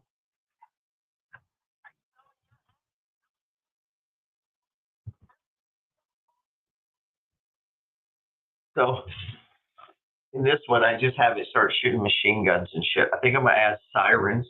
Now, every time I do this, there's people who get mad. They're like, "Oh, I don't like the sound effects, Gerald. I had my TV on real loud. They scared my dog and knocked over a fucking plant." I'm sorry, bro. It wasn't about you at that time. I was trying to use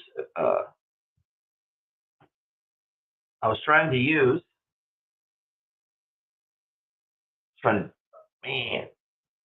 All right, I'm out. I'm out on half. I'm out on half here, man. I should have got out sooner. That sucks. I'm all the way out. Damn.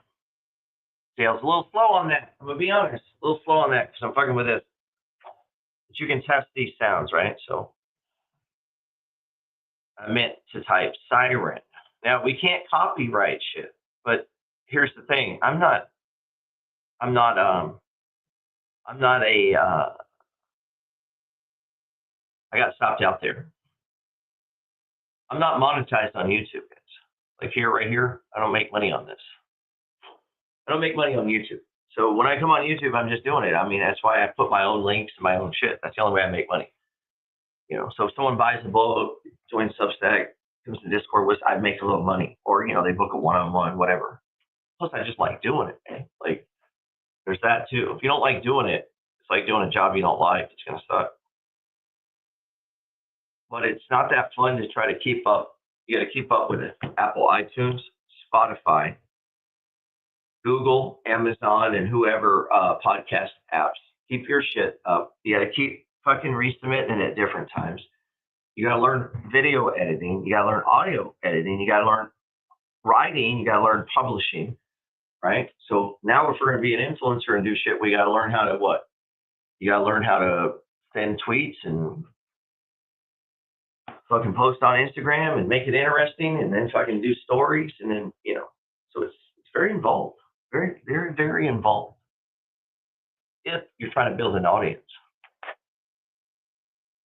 You got to post 10, 20 times a day. So that's whenever I hear the people, I'm not using my phone for 1 week. Bro, what are you even talking about? It's like you telling me I'm just not going to go to work for 2 weeks. I use mine for everything. So I might have an adverse fucking reaction to your comment. That's how I got to you. That's everything's produced. That's how half my trading's done. It's how all the publishing on YouTube and Instagram, almost all that shit's with, except here on YouTube, we're live streaming. We're connecting, but we're still using phones. So you get what I'm saying? What's up, James? Meaning I've used phones and these things, you know, to accumulate a lot of money. And that's what I do for a living. So it'd be like me going on there going, hey, let's boycott fucking hospitals for a month. Well, Gerald, I didn't mean it that way. I know. I'm just saying.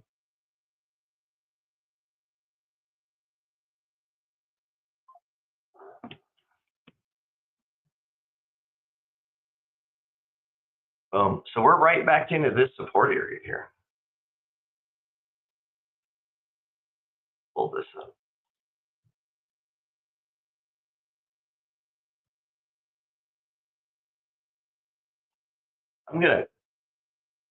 I actually have that. I hit it short when I got another. Oh, I'm gonna hold it open right here. God damn it. This is right on the edge, dude. What is the 5 minute? 5 minutes flat. 5 minute histogram is, oh, well, what is this one on? That's on a 1 minute. God damn. Put it on 3 minute. So we can now move this one to a 3 minute histogram over here. It's still pointing down.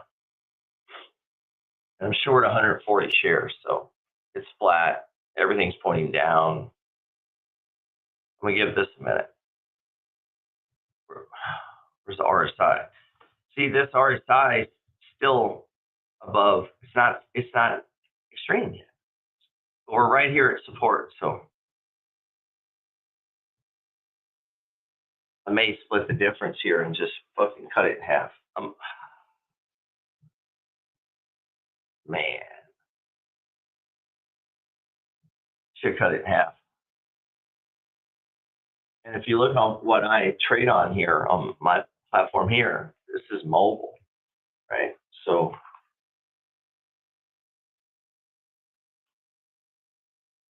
right, this is mobile. I can put my hand on it.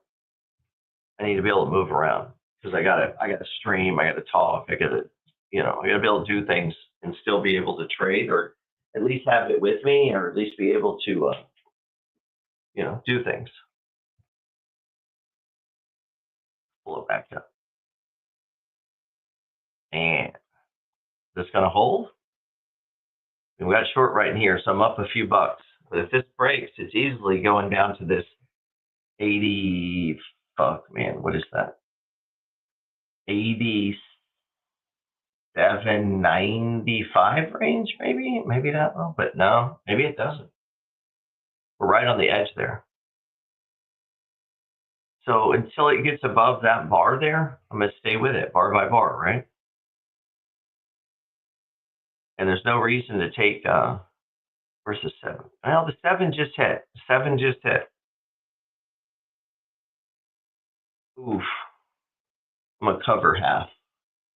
Covered half the short as we're breaking down. I want to cover it in a strength there. Then we'll look to take some more down. So now I'll probably drop it to like 20 shares a pop. And I'm going to cover a little more here as we break down. Probably a little more opposite of what I do on the long side where I like to push it. The shorts don't tend to last that long. If that makes sense.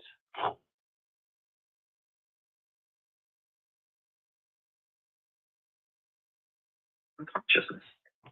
And so if one seeks to possess wealth, money, land, business, enterprise, however that looks to you, stock, REIT, whatever it is, a lot of ways. There's no one way to building wealth. There is one basic formula. It's 5,000 years old. It will leave. There's one basic collective mind, this idea of thought. A lot of ways to express it. A lot of ways. And as I've tried to teach my message, I've begun to more and more, as I've actually impacted people's lives. Now, when I first began to teach on these things and to share these things, it was more, I just needed to get it out of me, There's some things I needed to say. And then as I began to do it more and more, I started to get emails from people. Started to get DMs from people, text messages from people, because I'm completely available. And I respond. One thing I tell people, you may not like everything I say, but you're going to hear, you're going to hear what I believe or what I think. And not to make it sound like I've done something that's not. But people have heard the message and it's changed their life. And I pointed them to a book, and that book can change your life. And you can begin to implement parts of the strategy. I spoke with a young man on Instagram.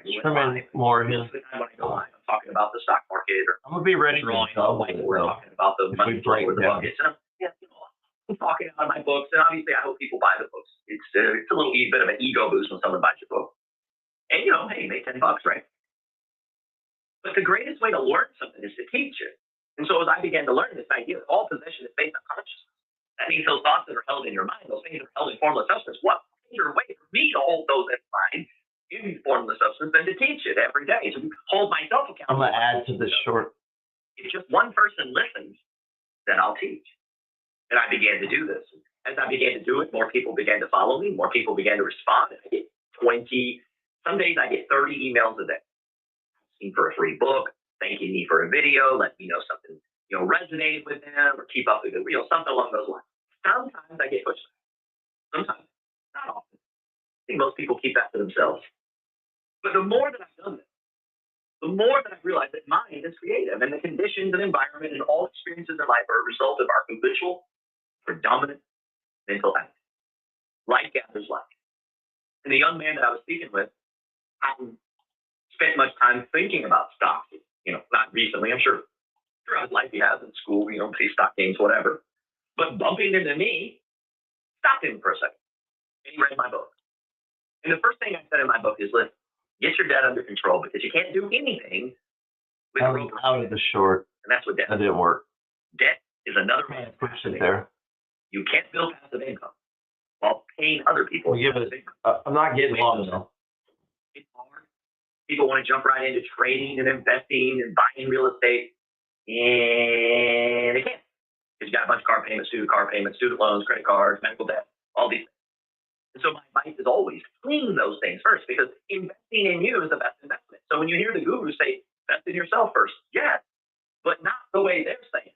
Whenever a guru says invest in yourself, I mean, it still says to the downside. I'm talking about literally investing in you, as in get rid of your damn debt. Make some radical changes. Fix your fucking mind. It starts there. Long here, I would keep it small. All possession starts inside. I am though. I'm gonna get in on the long side. Removing the shackles around your mind. Let's speak quick you and your family. Get out. I'd rather you have $0 debt, $0, than $100,000 and $100,000 in debt. You're both zero. I'd rather be a zero and owe no man. I'm not talking about real estate debt here. I'm not talking about debt where you got renters in and passive income. I'm talking about just debt, just life fucking debt, just sitting around at your house things that you pay money out to because you were too damn, you had to have it right there. Immaturity is what it is. Yeah. See, People don't like to hear this. They just want to get we got an anchor point. It's right here at a previous support zone, and then we got above the 5. So to speak.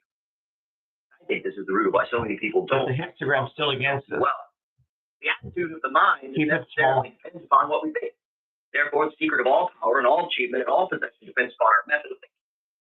You've got to break down yoke, as they say. The yoke is what goes around the cow to kill the fields. You got to stop killing the field. You got to stop providing passive income for other human beings. Do it for yourself. Boom. At the core of my message, that is my message, that people should invest in themselves first. And there's three keys to a successful life: health, wealth, and mindset. I'm gonna add to Health, it. wealth, and mindset. Health, wealth, and mindset. No, there's no others. Health, wealth, and mindset. And every day you should be thinking about touching these 3, and one of these 3 will fuck you, I promise you. If you focus on wealth and health and not your mindset, it's just a matter of time. If you ignore your health, it's just a matter of time. Just a matter of time. But we're all guilty to one of these. This is the thing about life, is you never get it right. You're always pushing. At any given day, one of those 3 I'm slacking. One of those 3 I'm slacking on. The fastest way to overcome slack is just bring it up in consciousness. Think about it every day. Focus on it. Think about it. Not doing that. Man, it didn't work out today. Keep it in front of mind. Don't push it back. Sometimes people will say, well, don't focus on the things you do bad. Why not? It's you. Why the hell would you ignore you? See, Ben Franklin had a different strategy. Ben Franklin liked to focus on his weakness. His strength took care of themselves. Now, I'm not talking about it in the sense where, like Gary Vaynerchuk will talk about going all in on your strength. Yeah, I get that. If you can shoot a basketball, that's all you should be doing. I'm not talking about that. I'm talking about just general life. General life. The formula for success, I've written this before, but it is be, then do, equals have. This is true because we must be before we can do. We can do only to the extent that we are. What we are depends on what we think. Be, do equals have. Here we go. Meaning to become a successful trader, I'm gonna add to the trade here. to become a successful real estate investor, you have to be a real estate investor. You're not trying to be a real estate investor. You are a real estate investor. You assume the consciousness right 5-minute now. wet You flat. be it right now. What would they read? What would they do? What would they act? How would they do things? But you become that. Come on, man. Instantaneously. You're not trying to become that. You become that. I am a trader. And as I begin to say that out loud, I am a trader, a physical manifestation begins to happen. Come on. Things begin to change. As you begin to say it out loud, as you begin to set aside space, computer dedicated to it, software to it, money behind it, you're buying things, you're getting research and books, charts. What happens? Voila. Manifestation. That all possession is based on consciousness. All gain is the result of accumulating consciousness. You accumulate. Be, then do, equals have. And so the goal isn't to start out what stock is going to go up, what's going to make me money. That's not the goal. The goal is the process. Being a trader, being an investor, being a business owner, not the outcome. The outcome takes care of itself. And if you can't beat it, then the outcome never happens anyway. And so instead of being a person that, quote, works out, I decided to become a runner. You don't have to work out. You just run all the time and you're a runner. Guess what? You lose weight. I wasn't trying to be anything. I was. You know what I'm saying? See, the distinction is slight, but it's different. There's a difference between a guy trying to trade and a trader. I didn't say success level. Now, they're judging it based on success level. Well, if I'm not making money, I'm not a trader. I need to break this to you. A lot of traders lose money, even good traders sometimes lose money. I can get out of whack with the market. I can have a bad month. I'm still a trader. So if your definition of something is successful, All these are inside bars right now. 0 and 13 or 0 and 16 doesn't mean they're any less a football player. And so we can't judge our what it is we're trying to accomplish by the outcome, by the mental consciousness, the things you hold in your mind, what you see yourself in. And that's the root of failure, because you never actually became, you never were. You just started doing, and it didn't work. And yet all accumulation starts in the mind. So until you become what it is you're trying to be, you're going to struggle. Don't let that confuse you. Don't let new thought confuse you. Don't let power that you've been given to manifest work against you. We cannot express powers which we do not possess. And the only way to secure the possession of power is to become conscious of power. And we can never become conscious of power until we learn that all powers, winning trades happen inside your mind. Have you ever followed me? If you follow me on Instagram, and you watch me on training, Here we go. if you're not too fucking big, Oh, see, there I go. Start getting crazy. I think we're running here. Man, see, I started getting fucking or cussing there. Let's see. He says video leap rules. Yeah, I like it. It's easy. I won't say easy, but it's you can get going on it quick. I had a guy from Fox News show it to me. I showed it with my son. My wife was doing some things with Fox News, and the guy showed it to me.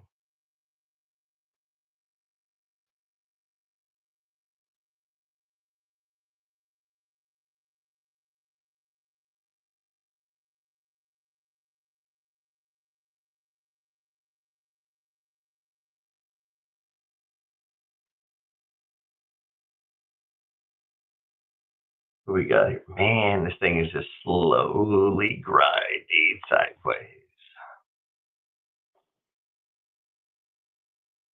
Here, let's.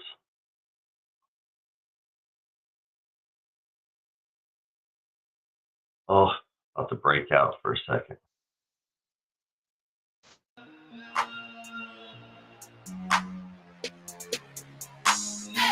My mama called, seen you on Twitter. Son said shit done changed. Ever since your first song, I bought it all. Ever since the first dip, they said it's Tulip Mania. Now they always say congratulations. Long so hard, avoided liquidation. They ain't ever have the hands or patience. We kept holding, never sold, and look, we made it. Yeah, we made it. They were never there, no. Yeah, now I'm jumping out the Lambo. Yeah, and my life moves slow-mo. Yeah, when I open Crypto Pro. Yeah, I'm a genius with the finance. Yeah, and I buy it all on Binance. Yeah, everybody wanna have it. Yeah, but they didn't buy it last year. Yeah, everyone wishing that they had a ball. We're back in the box. But it's too late. We're back in the box here, man. Back in the box. Man, you're back in the box. And got a doji. Come on. This thing is playing with our emotions. I didn't play the short side that time. Boom. Back in here. Come on. We're going to run to this 88.30, and we have made this all worth it. All these little sneaks and snags. Just playing the hand we've been dealt here. You can only play the hand I got. Okay, so I got a new anchor point. It's going to be right here. Boom. We're going to see if we can head up, man. Let me get this out of my head now, though. Now, because they can't afford it. They were too scared just to buy at the bottom. I was on BitMEX 100x long, and yeah. If you got BTC, then put your pledges to the sky. How can I make sense? I got Satoshis on my mind. Yeah, they called me crazy when I told them they should try. Now my family's in my inbox asking how to buy. My mama called, seen you on Twitter. Son said shit done changed. Ever since your first song, I bought it all. Ever since the first dip, they said it's Tulip Mania. Now they always say congratulations. Come on, man. How good is that? Little bubble. We got stage 2 breakout happening at 88.6 cents. That's what I'm talking about. 88.6 cents. Tulip Mania, baby. They said it was Tulip Mania. Said I bought the bottom. Got a Lambo and everything, man. I didn't even think about buying. When I said I was going to buy a beach house, to be fair, I got my beach house on the last fucking meme run or growth run, whatever you want to call it. And what's weird is that it seems like that just happened, but it was like 5 years ago or whatever. Let me look that up. We're moving up here higher. I am fully long and up 10 or 12 bucks, I think. I'm only doing 170 shit. I'm in 150. What did I say? I was able to do one. See, I hate getting these weird numbers. Let me, 150 is all it's going to let me. I'm running pretty tight on my margin. I've got a bunch of shit I'll roll up out of if something was to go down. Hopefully, we're about to break what we were witnessing here on this 5 minute. This is the 5 minute.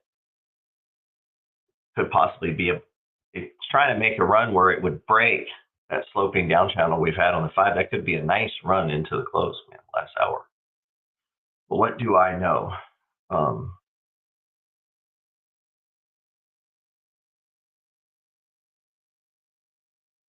Let's check in on Trumpy Coin. Trumpy Coin's trading at $38.75 a coin. Let me check something here.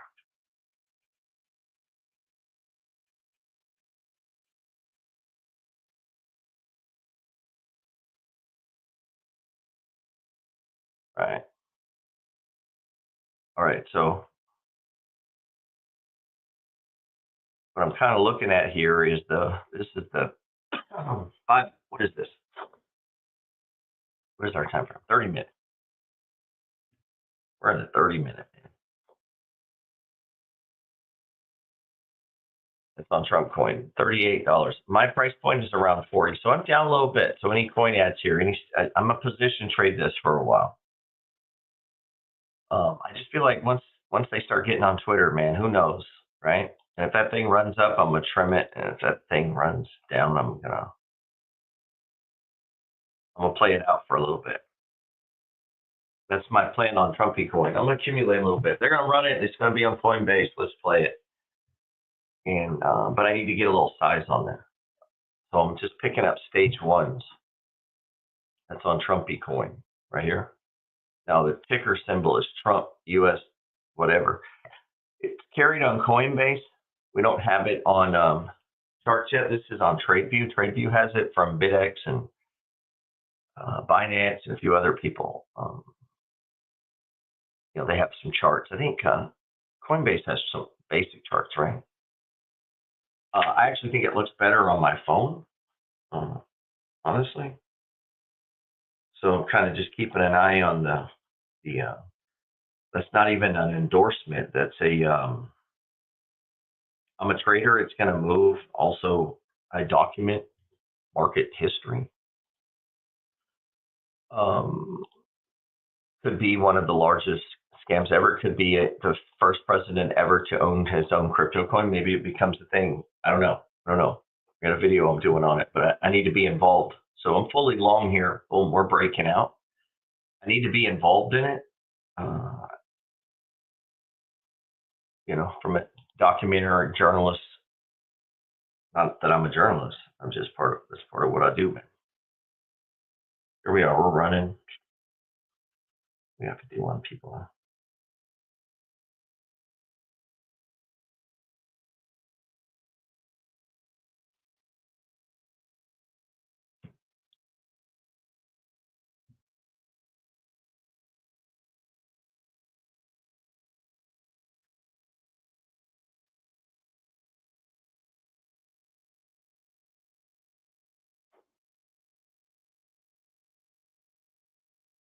Man, nice move, huh? Oh, look at us.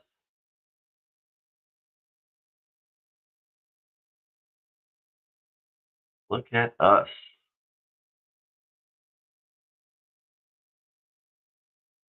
Play something that I was listening to. So that is over, which also helps. Note in the chart below how dollar yen bashed against 108 4 times before a huge false break and retested the 108 level again afterwards and failed. I am therefore adding a short dollar yen recommendation. You could either sell here or leave an offer at 107.75 with a stop loss. We're up pretty nice on this. With ISM and payrolls tomorrow, there's a decent chance you get done.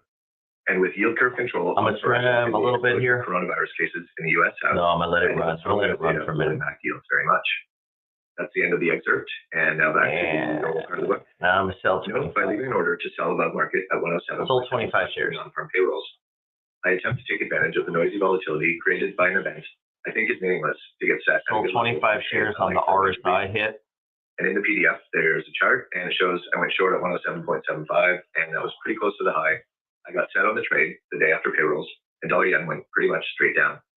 Backtesting is an entire field of quantitative research, and there's considerable complexity involved. I'm not a computational finance or applied math expert, so I like to keep things as simple as possible. I come up with a theory, then I test it. I don't tweak the parameters or snoop around until I find something useful. I just go in, test, and get out. Well, a full course on backtesting is nice move here, this guys. audiobook. You don't need a degree in financial engineering to trim some back. Test the patterns you identify and ideas you come up with. And be ready to throw it all back on. Hypothesis, be aware of a few things. One, the law of small numbers. You need a decent sample of observations for your analysis to mean anything. You throw it all back on. If the stock went down the last double the 40 amount off. in a row, that's meaningless. If it went down If you have 3 of the last 41 Fridays, that might mean something. Well, there's no hard rule for legit sample size. Any study using less than 30 observations is risky and likely to be unreliable. 2, the harder you have to look, the more likely whatever you find is bogus or biased. Let's say you want to see how the stock market performs the Monday after a 3% drop on Friday. You find nothing interesting. So then you test how it performs after a 4% drop. This is the audio book to the Alpha Trader. To 5% and find the subsequent Monday average. It's a very good book. Then you test, what if stocks fall 2% or more Thursday and 5% or more Alpha Friday? Trader by Brent. The more you mess around with your parameters, the more likely you are to find, quote, interesting results. This is called p-hacking in the research business. You keep tweaking the inputs till you get an interesting result. That is not good research. An effort to make it confess. Keep your analysis simple. For the best ever and super simple explanation of how p-hacking, snooping, and data mining work, Google XKCD green jelly beans. 3, be aware of the trend in your data. If you do any study of the S&P 500 data since 1930, you will generally find that bullish strategies perform well and bearish strategies perform poorly. This makes sense since stocks have gone up a zillion % in that time period. Similarly, you will find it easy to discover bullish NASDAQ or bearish oil company strategies. The secular trend in the data is an important driver of the output of any strategy you analyze. 4, no matter how well something worked in the past, there's no guarantee it will work in the future. In a world of infinite data, many relationships, and a huge number of sophisticated analysts, people are going to find strategies that worked in the past. If you have a stronger... Hey, right here, we broke this sloping down channel in the 5-minute, okay? And everything on there just went bullish as if you were getting a new buy signal. But we're trading on the 1 minute, right? So that means the wind is really fucking blowing at our back, okay? So if I get that, I'm more likely to, hey, put it on. Let's just go, stay full. On why the strategy is likely to work in the future, the value of your analysis. So we get a candle that says otherwise. On Tuesday, which is discussed in more detail soon, is well known and has existed for many years. Aggressive office. It's founded on a reliable and repeatable pattern of human behavior and a persistent fear and greed cycle that repeats around weekends, even if statistically savvy investors know about it. Also, as a short-term strategy, it's fairly expensive to execute in terms of transaction costs, so large institutions are unlikely to quickly arbitrage it away. And 5, don't build regression models unless you know what you're doing. Regression models can be useful, but often require sophisticated knowledge to avoid data mining, overfitting, and other errors. Most patterns in finance are random. You need to find evidence and use logic before accepting a pattern as meaningful. As a quick detour, here's a bit more info on Turnaround Tuesday, in case you're not familiar with its amazing power. Turnaround Tuesday. During periods of market fear, there's a common intra-week pattern that stock markets often follow. Markets don't always follow this pattern, but they follow it a surprising proportion of the time. Thursday, I'm getting a bit nervous here. Maybe I should reduce a bit of my stock market exposure. Friday morning, I need to hedge. This looks really bad. Friday afternoon, better sell some S&P futures to hedge my weekend risk. Wow, what a brutal close. Saturday, everyone reads the alarming media coverage of the scary things that knock the market down. 25 shares. Sunday, Asia, and Monday morning. Markets gap open lower and selling builds as Asia selling cascades into Europe. New York traders press their shorts. Monday, around 4 p.m. Looking for 88.30. Turnaround Tuesday as shorts get squeezed. Wednesday, seesaw battle between bulls and bears. And Thursday, I'm getting a bit nervous here. Maybe I should reduce a bit of my stock market exposure. The most reliable part of this pattern is Turnaround Tuesday. This is the tendency for stocks to retire on Tuesday if they sold out the Friday and Monday before. It's a simple human pattern that occurs because when the news appears bad, traders get nervous into the weekend and sell some of their holdings on Friday. Then they read all kinds of negative media reports about the big scary thing, and that scares them into selling more on Monday. Investor selling pulls in momentum traders who go short on Monday. This adds to the selling pressure. Then Tuesday comes, and there's nobody left to sell. Then the shorts get squeezed, and that triggers Turnaround Tuesday. In case you think this sounds silly, have a look at the evidence. In the PDF, there's a table showing how the S&P performs in the most extreme Turnaround Tuesday setup, which is when it falls Thursday and Friday, and then is down more than 5% on Monday. This is rare, but check out the returns. And I'm going to read them very quickly. There's 9 of them, and it's an average return of 3.3%. Ready to sell a third here? Returns are -4, +3, +5, +5. We just tried to dip to the 5, but it came right back. So a lot of big returns on the Tuesday. In contrast, if you study all days after a 5% one-day drop, trend's still the upside. Next day is just +0.9%. Not terrible, but nothing amazing. Second, to give you more evidence supporting Turnaround Tuesday, there's another chart that shows S&P performance for Tuesday versus all other days in 2008. 2008 was one of the worst bear markets in history, so Turnaround Tuesday was a thing almost all year. And the chart shows that if you were long on Tuesday during 2008, you actually made money even though stocks fell more than 50%. That is a completely insane statistic. Yeah, hear what he just said? Number 8, anchoring. Fucking crazy. I found anchoring bias to be one of the most interesting forms of trader bias. The basic idea of anchoring bias is that when we are asked to guess or predict something, I added the Trumpy coin too, by the way. Outside of finance, this is most commonly seen in negotiation. If we're told the price of a car is $12,000, anything below that feels cheap. Trading at $39.10 at other exchanges. Even if we find out later that the car is only worth $10,000, we'll still find ourselves anchored on the initial price. Keep some exchanges here. Weirdly, anchoring works even if the initial number is unrelated to the question at hand. A simple anchoring experiment, which my son did for science fair once, and it worked, goes as follows. Subjects first draw a random number from 1 to 100 out of a bag. Then they're asked to guess, for example, how many African countries are in the United Nations? Those that drew low numbers from the bag answer consistently lower than those who drew higher numbers out of the bag. Another famous example of anchoring is when you ask people to quickly estimate 1 times 2 times 3 times 4 times 5 times 6 times 7 times 8, you get a much lower answer than if you ask them to quickly estimate 8 times 7 times 6 times 5 times 4 times 3 times 6 times 1. In negotiation, you often hear never make the first offer because you're giving up too much information and optionality. In contrast, an effective negotiation strategy can be for one side to make an outrageous first offer, thereby anchoring the negotiation on a figure that's hard to get away from. Say you're negotiating with an employer, you want to get paid $500,000 a year, and you believe you have decent power in the negotiation. You open by suggesting a salary of $650,000. Now both sides are anchored so high that when you finally settle on $550,000, everyone feels like a winner. Once you know about anchoring, you see it all over the place, especially in how companies price their goods. Treadmill was $1,299, now $999. That sounds like a good deal, but it could well be the company has never sold a single unit for $1,299. They're just trying to anchor you on that inflated price to make you feel good about paying $999. In markets, anchoring bias manifests in 4 main ways. 1, we still moving higher. Oh! This is the most common and powerful way you see anchoring bias in markets.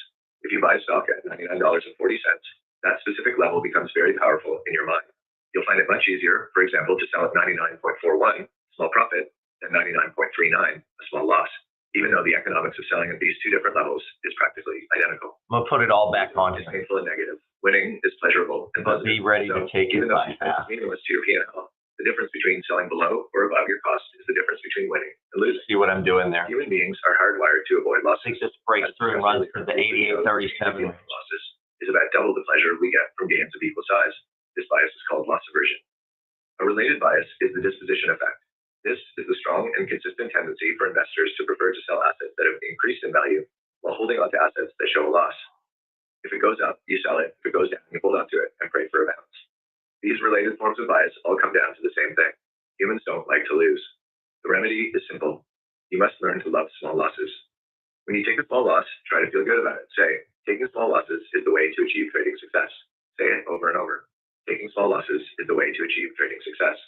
Taking small losses is the way to achieve trading success. Taking small losses is the way to achieve trading success. Trading losses are an expense incurred by your trading business. Your goal is to minimize trading loss expense while maximizing trading revenue. You minimize trading loss expense by cutting bad trades quickly and by sticking to your plan. You increase trading loss expense with shoddy risk management, poor discipline, and sloppy trading. As a beginning trader, you will no doubt hear yourself thinking, this trade feels wrong. As soon as I get to break even, I'm out. 2 problems here. Problem 1, this trade feels wrong, is not rational. Unpack why it feels wrong. Is there something inherently wrong with the price action? Or is the stock just not moving and you're bored? Those are 2 completely different things. Often your instincts are just your impatience and emotions trying to sabotage a perfectly good trade. Problem 2, as soon as I get to break even, I'm out, is not logical. Do you think the market cares where you got in? As if there's something magical about your entry point? If you've determined by logic that the trade is not worth holding on to, get out. If you've not determined you should get out of the trade, maintain your existing parameters. Every trade you put on should have a stop loss and a take profit. After that, you need a solid reason to cut the trade. Here we go. Otherwise, stick to your original plan. Don't keep recalibrating based on every emotion. 8836. Emotions are fine, but overreacting to them is not. Just remember, your entry point is meaningless. 2, we tend to anchor. Nobody cares what you bought, it's what he means. The feeling you get from the market is often more about recent changes, not absolute moves. This is why if you buy gold at 1570 and it goes to 1670, you feel good, but then when it drops to 1600, you feel more bad than good, even though you're still $30 in the money. How we feel about a trade is often more influenced by recent changes in price than by aggregate moves. Say you're long gold with a stop at 1540 and a take profit at 1680. It rallies to 1670, then pulls back to 1620. Quite often a trader will say, if it just gets back to 1670, I'll get out. They are anchoring on the high because that was their moment of maximum pleasure. Sure, if 1670 is a major tech level now and you realize 1680 was the You don't get to keep the highest balance. I guess to move your take profit lower, but don't just move it because you're anchored on that level now. 3, 36. You also anchor on P&L highs. Have you $15,000 at midday, then you give back half and you say, okay, if I just get back all the time, I'll square up. That's not rational. When you hear your internal monologue saying something like this, recognize that you are not being rational. Trade the current setup, not the arbitrary P&L. Nobody cares what you take for it. One of the key overall lessons I hope you get from this book is this. Recognize when you are thinking or behaving irrationally and stop it. Even after 25 years of trading, I still think and say irrational things on the trading floor. The biggest difference now is that I hear myself saying these things and quietly laugh at myself. The ability to get outside yourself and see when you are not being rational is a necessary step towards becoming an alpha trader. 4, economists anchor on prior economic data. If the non-farm payrolls number, NFP, was plus 325,000, we got 2 inside bars here. All signs point to a much lower number this month. Research shows that economists will tend to anchor on the prior number. We're up nice on the trade. It will be too high. Say you're an economist and your extremely detailed and complex econometric model says that this month NFP should be 38,000. If last month was 325,000, that 38,000 number feels kind of low. You'll be inclined to submit a number that sounds a bit less extreme or more rational. Like this ECC. Like plus 100,000. In fact, that number is less rational and is influenced by anchoring bias. If you trade the economic data, look for moments when this month's data is expected to be significantly different from last month's. Then assume the actual outcome will show an even larger discrepancy than economists' forecasts suggest. We got a doge. If you're interested in a specific topic of how economists anchor, could be a stage 3 here. Stop right at previous high. We examine whether expert consensus forecasts of monthly economic releases from 1990 to 2006 have a tendency to be systematically biased toward the value of previous month's data releases. We find broad-based and significant evidence for 8824 below, I got to cut it. Consensus forecasts are biased toward the values of 8824 and below, I got to cut it in half. This results in sizable, predictable forecast errors. Trader bias number 9, herding. One great paradox. 8836. They're mostly driven by the wisdom of the crowd, but occasionally by its madness. Separating the two is a key source of alpha. Before we talk about herding and temporary madness in markets, let's first discuss the wisdom of crowds. Most of the time, the errors made by buyers and sellers cancel out, and the average of all the transactions is some approximation of a reasonable equilibrium price. This outcome is similar to the jelly bean experiment.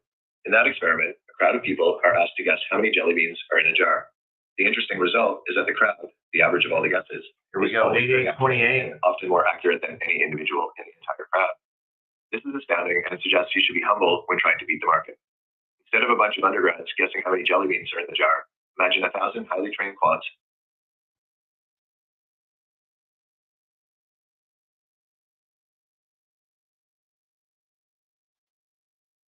see where we are moving here.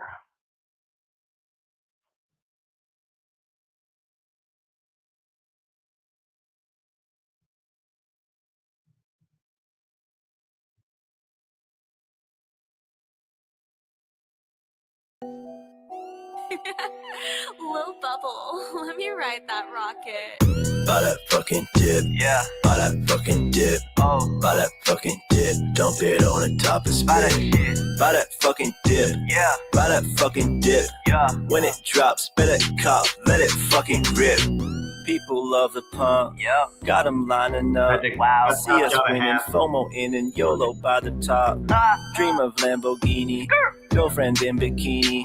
Front covered Forbes magazines where you'll see me. Oh, what? How? Price went down. Who will save us now? Float like a hero. Now the fear is here and it's clear as steering to zero. Hands bring bags heavy and I'm ready to forget about already all the hopes and the dreams. So puke your position like mom spaghetti. I'm hungry and got long cash on and ready to just buy that fucking dip, yeah. Buy that fucking dip, oh. Buy that fucking dip, dump it on the top and spit. buy that fucking dip. Yeah, buy that fucking dip. Yeah, when it drops, better cop, let it fucking rip.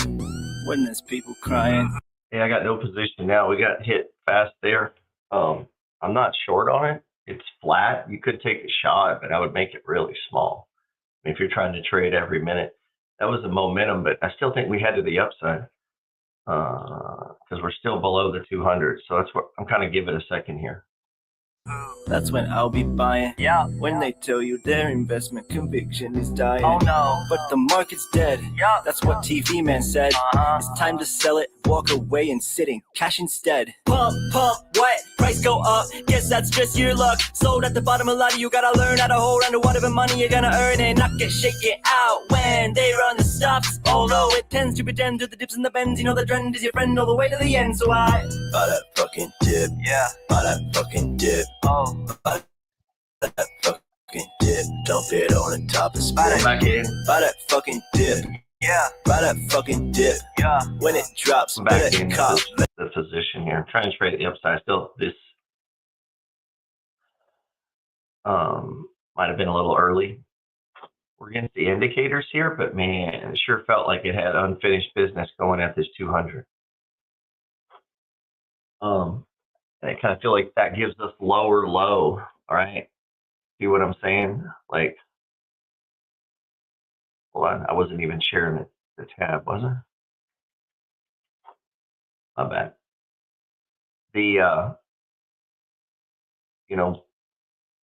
I feel like we stopped the downtrend here, I was giving it the benefit of the doubt, but it doesn't look like it. That's what I was thinking, that maybe we hit the bottom there. But it's not looking like it. Oh. This bar here turned, and when it jumped back up, man, you see why I'm going ooh, because my platform over here, E-Trade's on level 2, so you're getting a faster feed. I just don't like live streaming my real account sitting there, right? It doesn't make sense. So, and however much I'm trading doesn't matter, you're trading, right? Damn, I gotta stop here. Man, look at this. Everything's pointing down, guys. This is where trading gets tricky, okay? I don't have a position right now. Boom. When I tried to play this to the upside,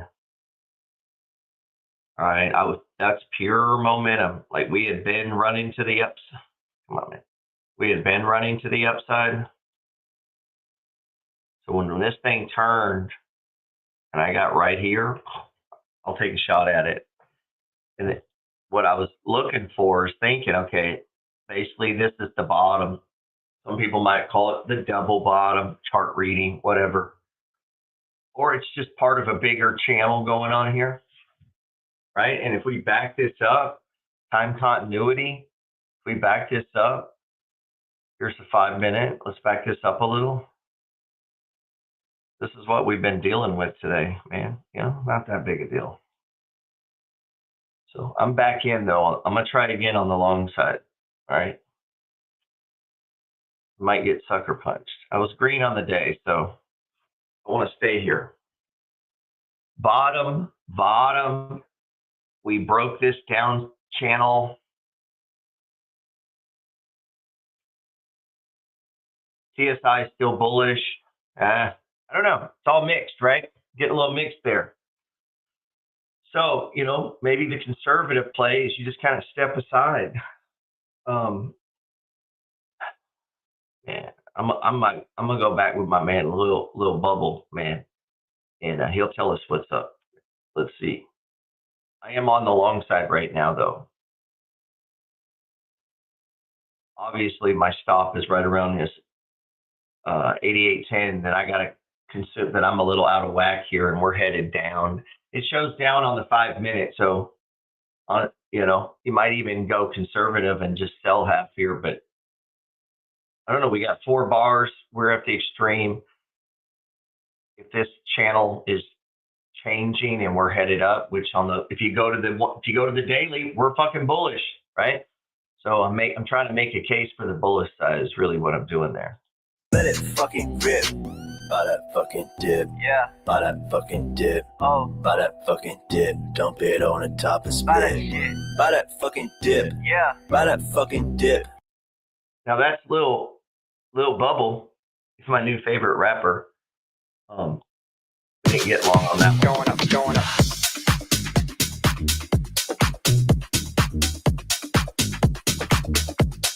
Going up, going up.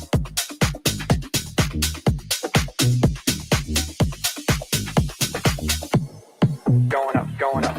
So if you consider digital property, it's $100 to $200 trillion addressable market. So I would think it goes from 10 trillion to 100 trillion as people start to think of it as digital property. 500,000, right? That's a $10 trillion. 5 million, that's a $100 trillion asset. Yeah, I think it keeps going up, going up, going up, going up, going up, going up, going up, going up, going up, going up, going up forever, going up forever. Going up, going up. Going up, going up. Going up, going up. Man, I feel like it's trying to go up, so trying to get us pumped there. That's Lil Bubble. I'll be kicking it, but I'll be fucking with that guy. See, he ain't Gucci. Don't get it mistaken.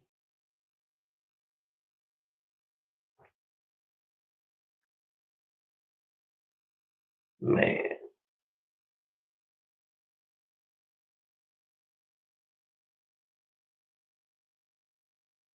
We're going to create a new one.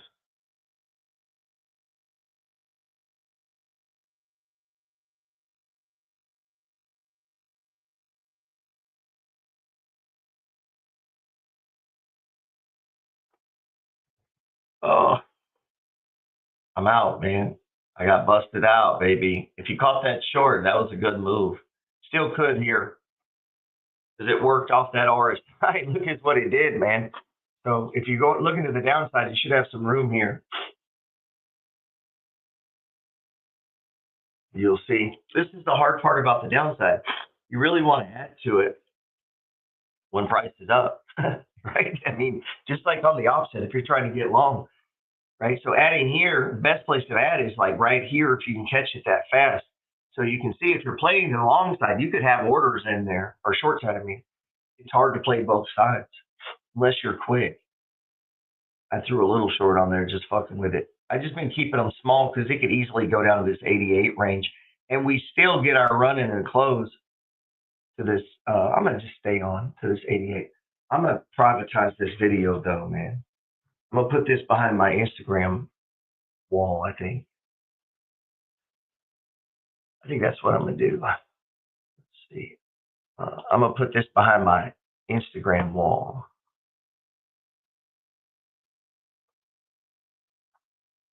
Hey, I just put a new.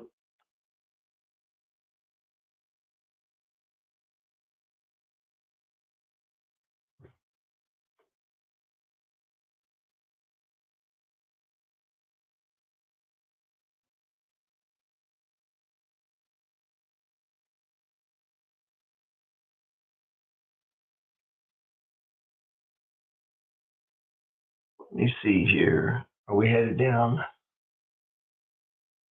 Oh man, I'm sorry. I got it on the wrong one. Yeah. I'm on a bit of a short. I'm going to post something here for you, man. I'm going to put this behind. I'm going to set this video to private. If you're on, I'll give you the link if you're on my Instagram. Let's see. Got people coming and going here.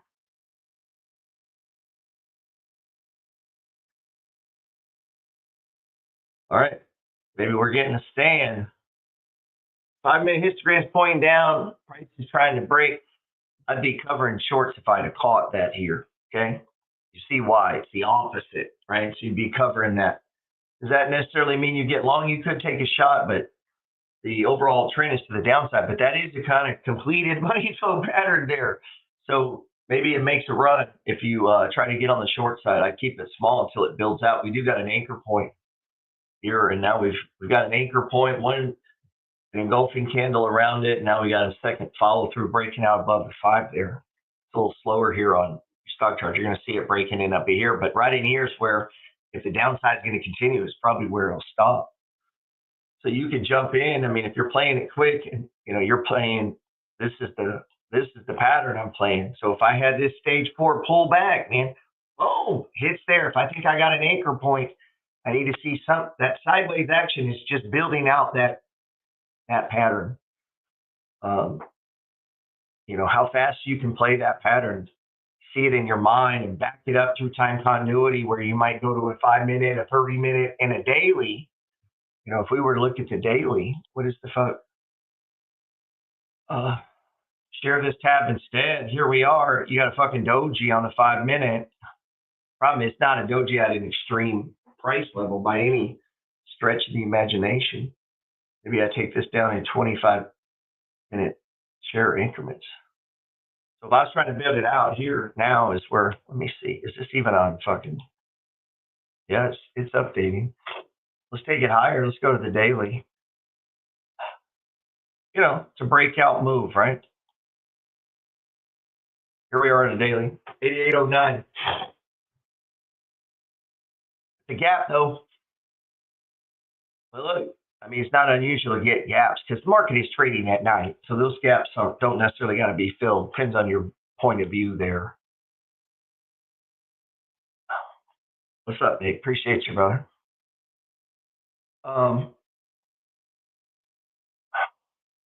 Look at this. All right, this is the build out, man.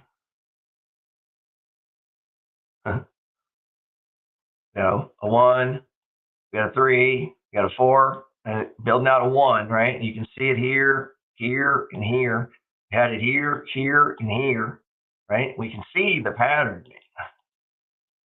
Oh, these are the ones that got us, man. Because what we want as a money flow trader is just these big, wide fucking runs. The wider they are, the better, the easier they are to trade, obviously. Let's see.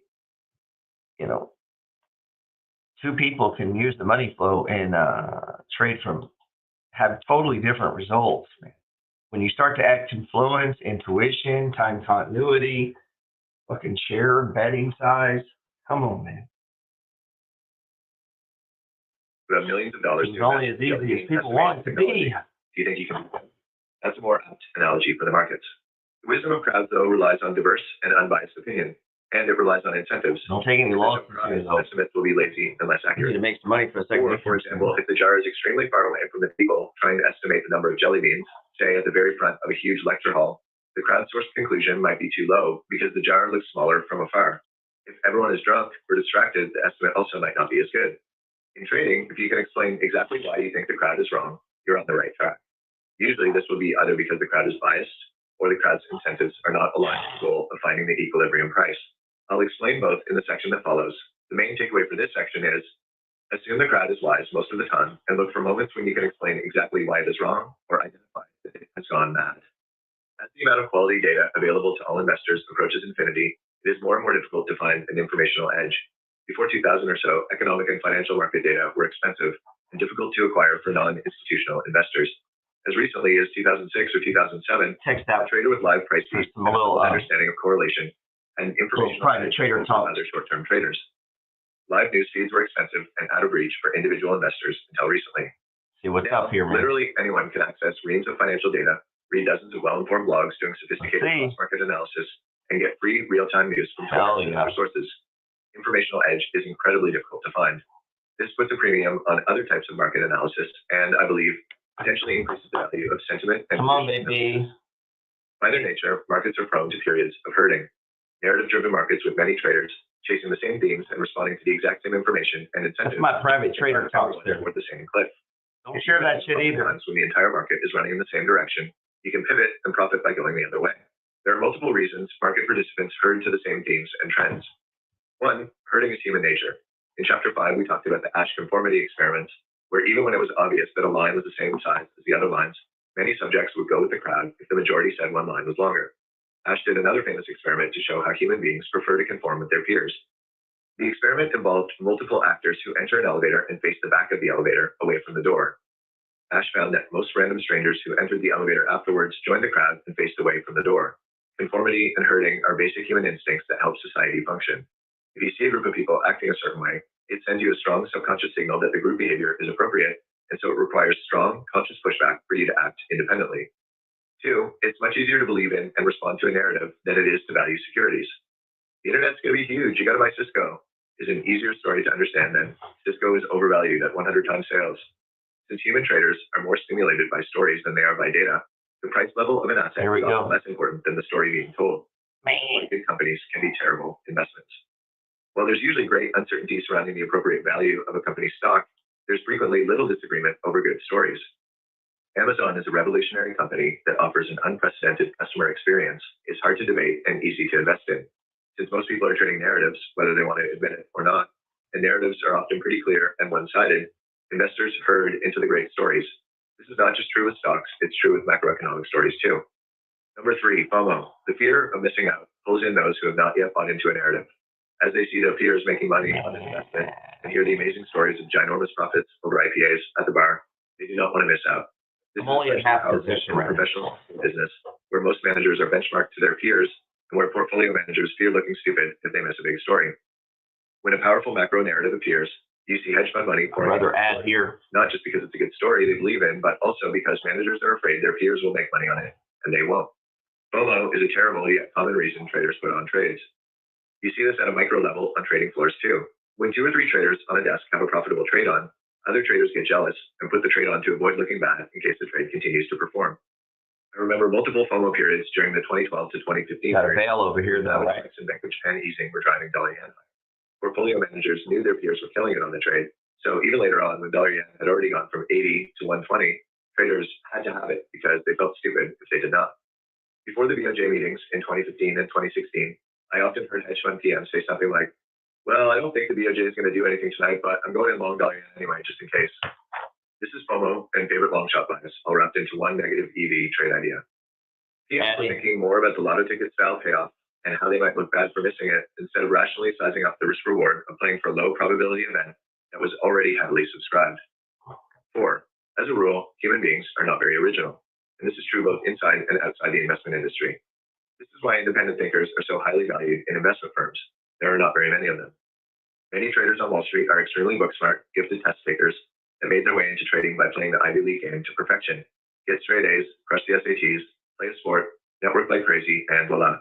None of this requires much independent thinking. This is not to say Wall Street is a particularly unoriginal environment. It's just to say that on average, most people follow the crowd and Wall Street is no exception. Original, creative thinking can be a huge source of edge in trading. If all you see is the same stuff everyone else sees, how can you find inefficiencies? How can you profit? You probably can't. You follow the crowd, stick a benchmark, and hope nobody finds you out. 5, incentives. Many traders and investors are incentivized to stick with the crowd. As an investment manager, if you hug your benchmark and own mostly technology stocks during a tech bull market, you're unlikely to get fired. On the other hand, if you think tech is overvalued and you stay underweight through the bull market, you are very likely to get fired. If tech crashes and you're long with everyone else, your investors are likely to give you a pass. Everyone else got killed in that crash too, man. Nobody could have seen it coming. Traders and investors who have mortgages and kids in private school often think more about keeping their jobs than they do about maximizing profits. Let's go back to the jelly bean game again for a minute. Imagine a game where 400 students are asked to guess how many jelly beans are in a jar, but the 5 highest and 5 lowest guesses are expelled from school and the rest compete for a prize of $50. How would that change the distribution of the guesses? My bet is that particular set of incentives would herd everyone toward the average and greatly reduce the number of extreme guesses. Herding does not just happen in investing, it's a feature of trading too. Let's say you're a trader at a macro hedge fund and there's a huge macro theme. For example, the ECB is doing quantitative easing. Most people in the business are doing the trade. In fact, you went to a macro roundtable dinner at Milos last week and 12 out of 15 traders said long Italian bonds was their top trade. The thing is, you don't like Italian bonds. You think they're priced for perfection. Then again, if Italian bonds rip and all your peers deliver returns of 10% plus, well, you drop 3%, it's going to look bad. Your wife just delivered your second child and you just upsized to a 5,700 square foot McMansion in Westchester. Maybe it'd be better to just plug your nose and buy the stinking Italian bonds. If the bonds crash, you and all your peers end the year down and investors be like, what are you going to do? Bad year for macro. Quite often, herding is caused by career risk. It often feels riskier for a trader to go against the herd than it is for him to just follow along. Doing the opposite of what everyone else is doing is hard. Here we go. We're moving Directly against human nature. Most people react strongly to incentives, and so instead of solving for how can I make my investors the most money, they solve for what will give me the best chance of keeping my job. Even if they're not doing this consciously, there's a good chance their subconscious is busy doing it for them. To recap, wisdom of the crowds works when the crowd is diverse, unbiased, and motivated by aligned incentives. When you see a market where these conditions are not met, start to think about going the other way. Herding is a tricky concept because being part of the herd is often profitable. In fact, the reflexive contrarian will lose more money than the sheep because major trends get very crowded for a long time before they blow up. Don't be the trader that's always trying to be smarter than everyone else and who's always going the other way. There's a time and a place to be contrarian. Alpha traders identify the time and place to be contrarian, but are also perfectly comfortable riding with the herd, going with the trend much of the time. How to detect and combat herding. 1. Embrace independent thinking. Humans are going to break out and fight this already challenging it. Confident, independent judgments while staying humble at the same time. It's not easy. I'm gonna hold it though. 2. Get comfortable with feeling uncomfortable. Going into the Humans are close. social animals that find comfort. I'll close down here shortly. And success in trading requires you to go against that instinct somewhat regularly. So successful traders are going to feel uncomfortable a fair amount of the time. Get used to feeling uncomfortable. 3. Study and quantify sentiment. Sentiment data is widely available and comes in all shapes and sizes. We'll talk sentiment in chapter 10. Whatever asset you trade, investigate the best ways to collect and analyze data. While it's great to listen to the market noise and try to come up with your own view on sentiment, data usually beats anecdote. This is especially true in our current world where people on Twitter are constantly calling for the end of the world, and Bitcoin to 1 million, and so on. Data is much more useful than randomly collected snippets. 4. Use overbought and oversold indicators. My experience with overbought and oversold indicators is that your threshold for putting on trades should be as extreme as possible. I like signals that come up a few times per year, such as daily sentiment index below 10 or above 90. The reason is that sentiment is not extreme most of the time. Sentiment that is rather bullish or kind of bearish means Missouri's looking to go to 10 million points. Going up, going up. Going up, going up. Had to wake us up there. Thought maybe that would help us go up. Man, I appreciate you guys. I'm gonna jump. Been fun trading. Everybody,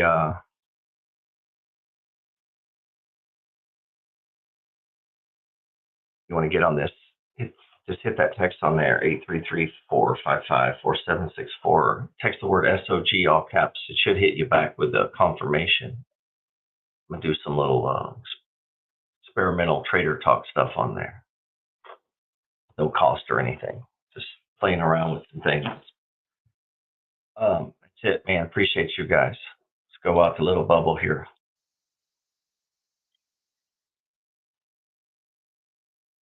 Going up, going up. Gold was that low frequency money.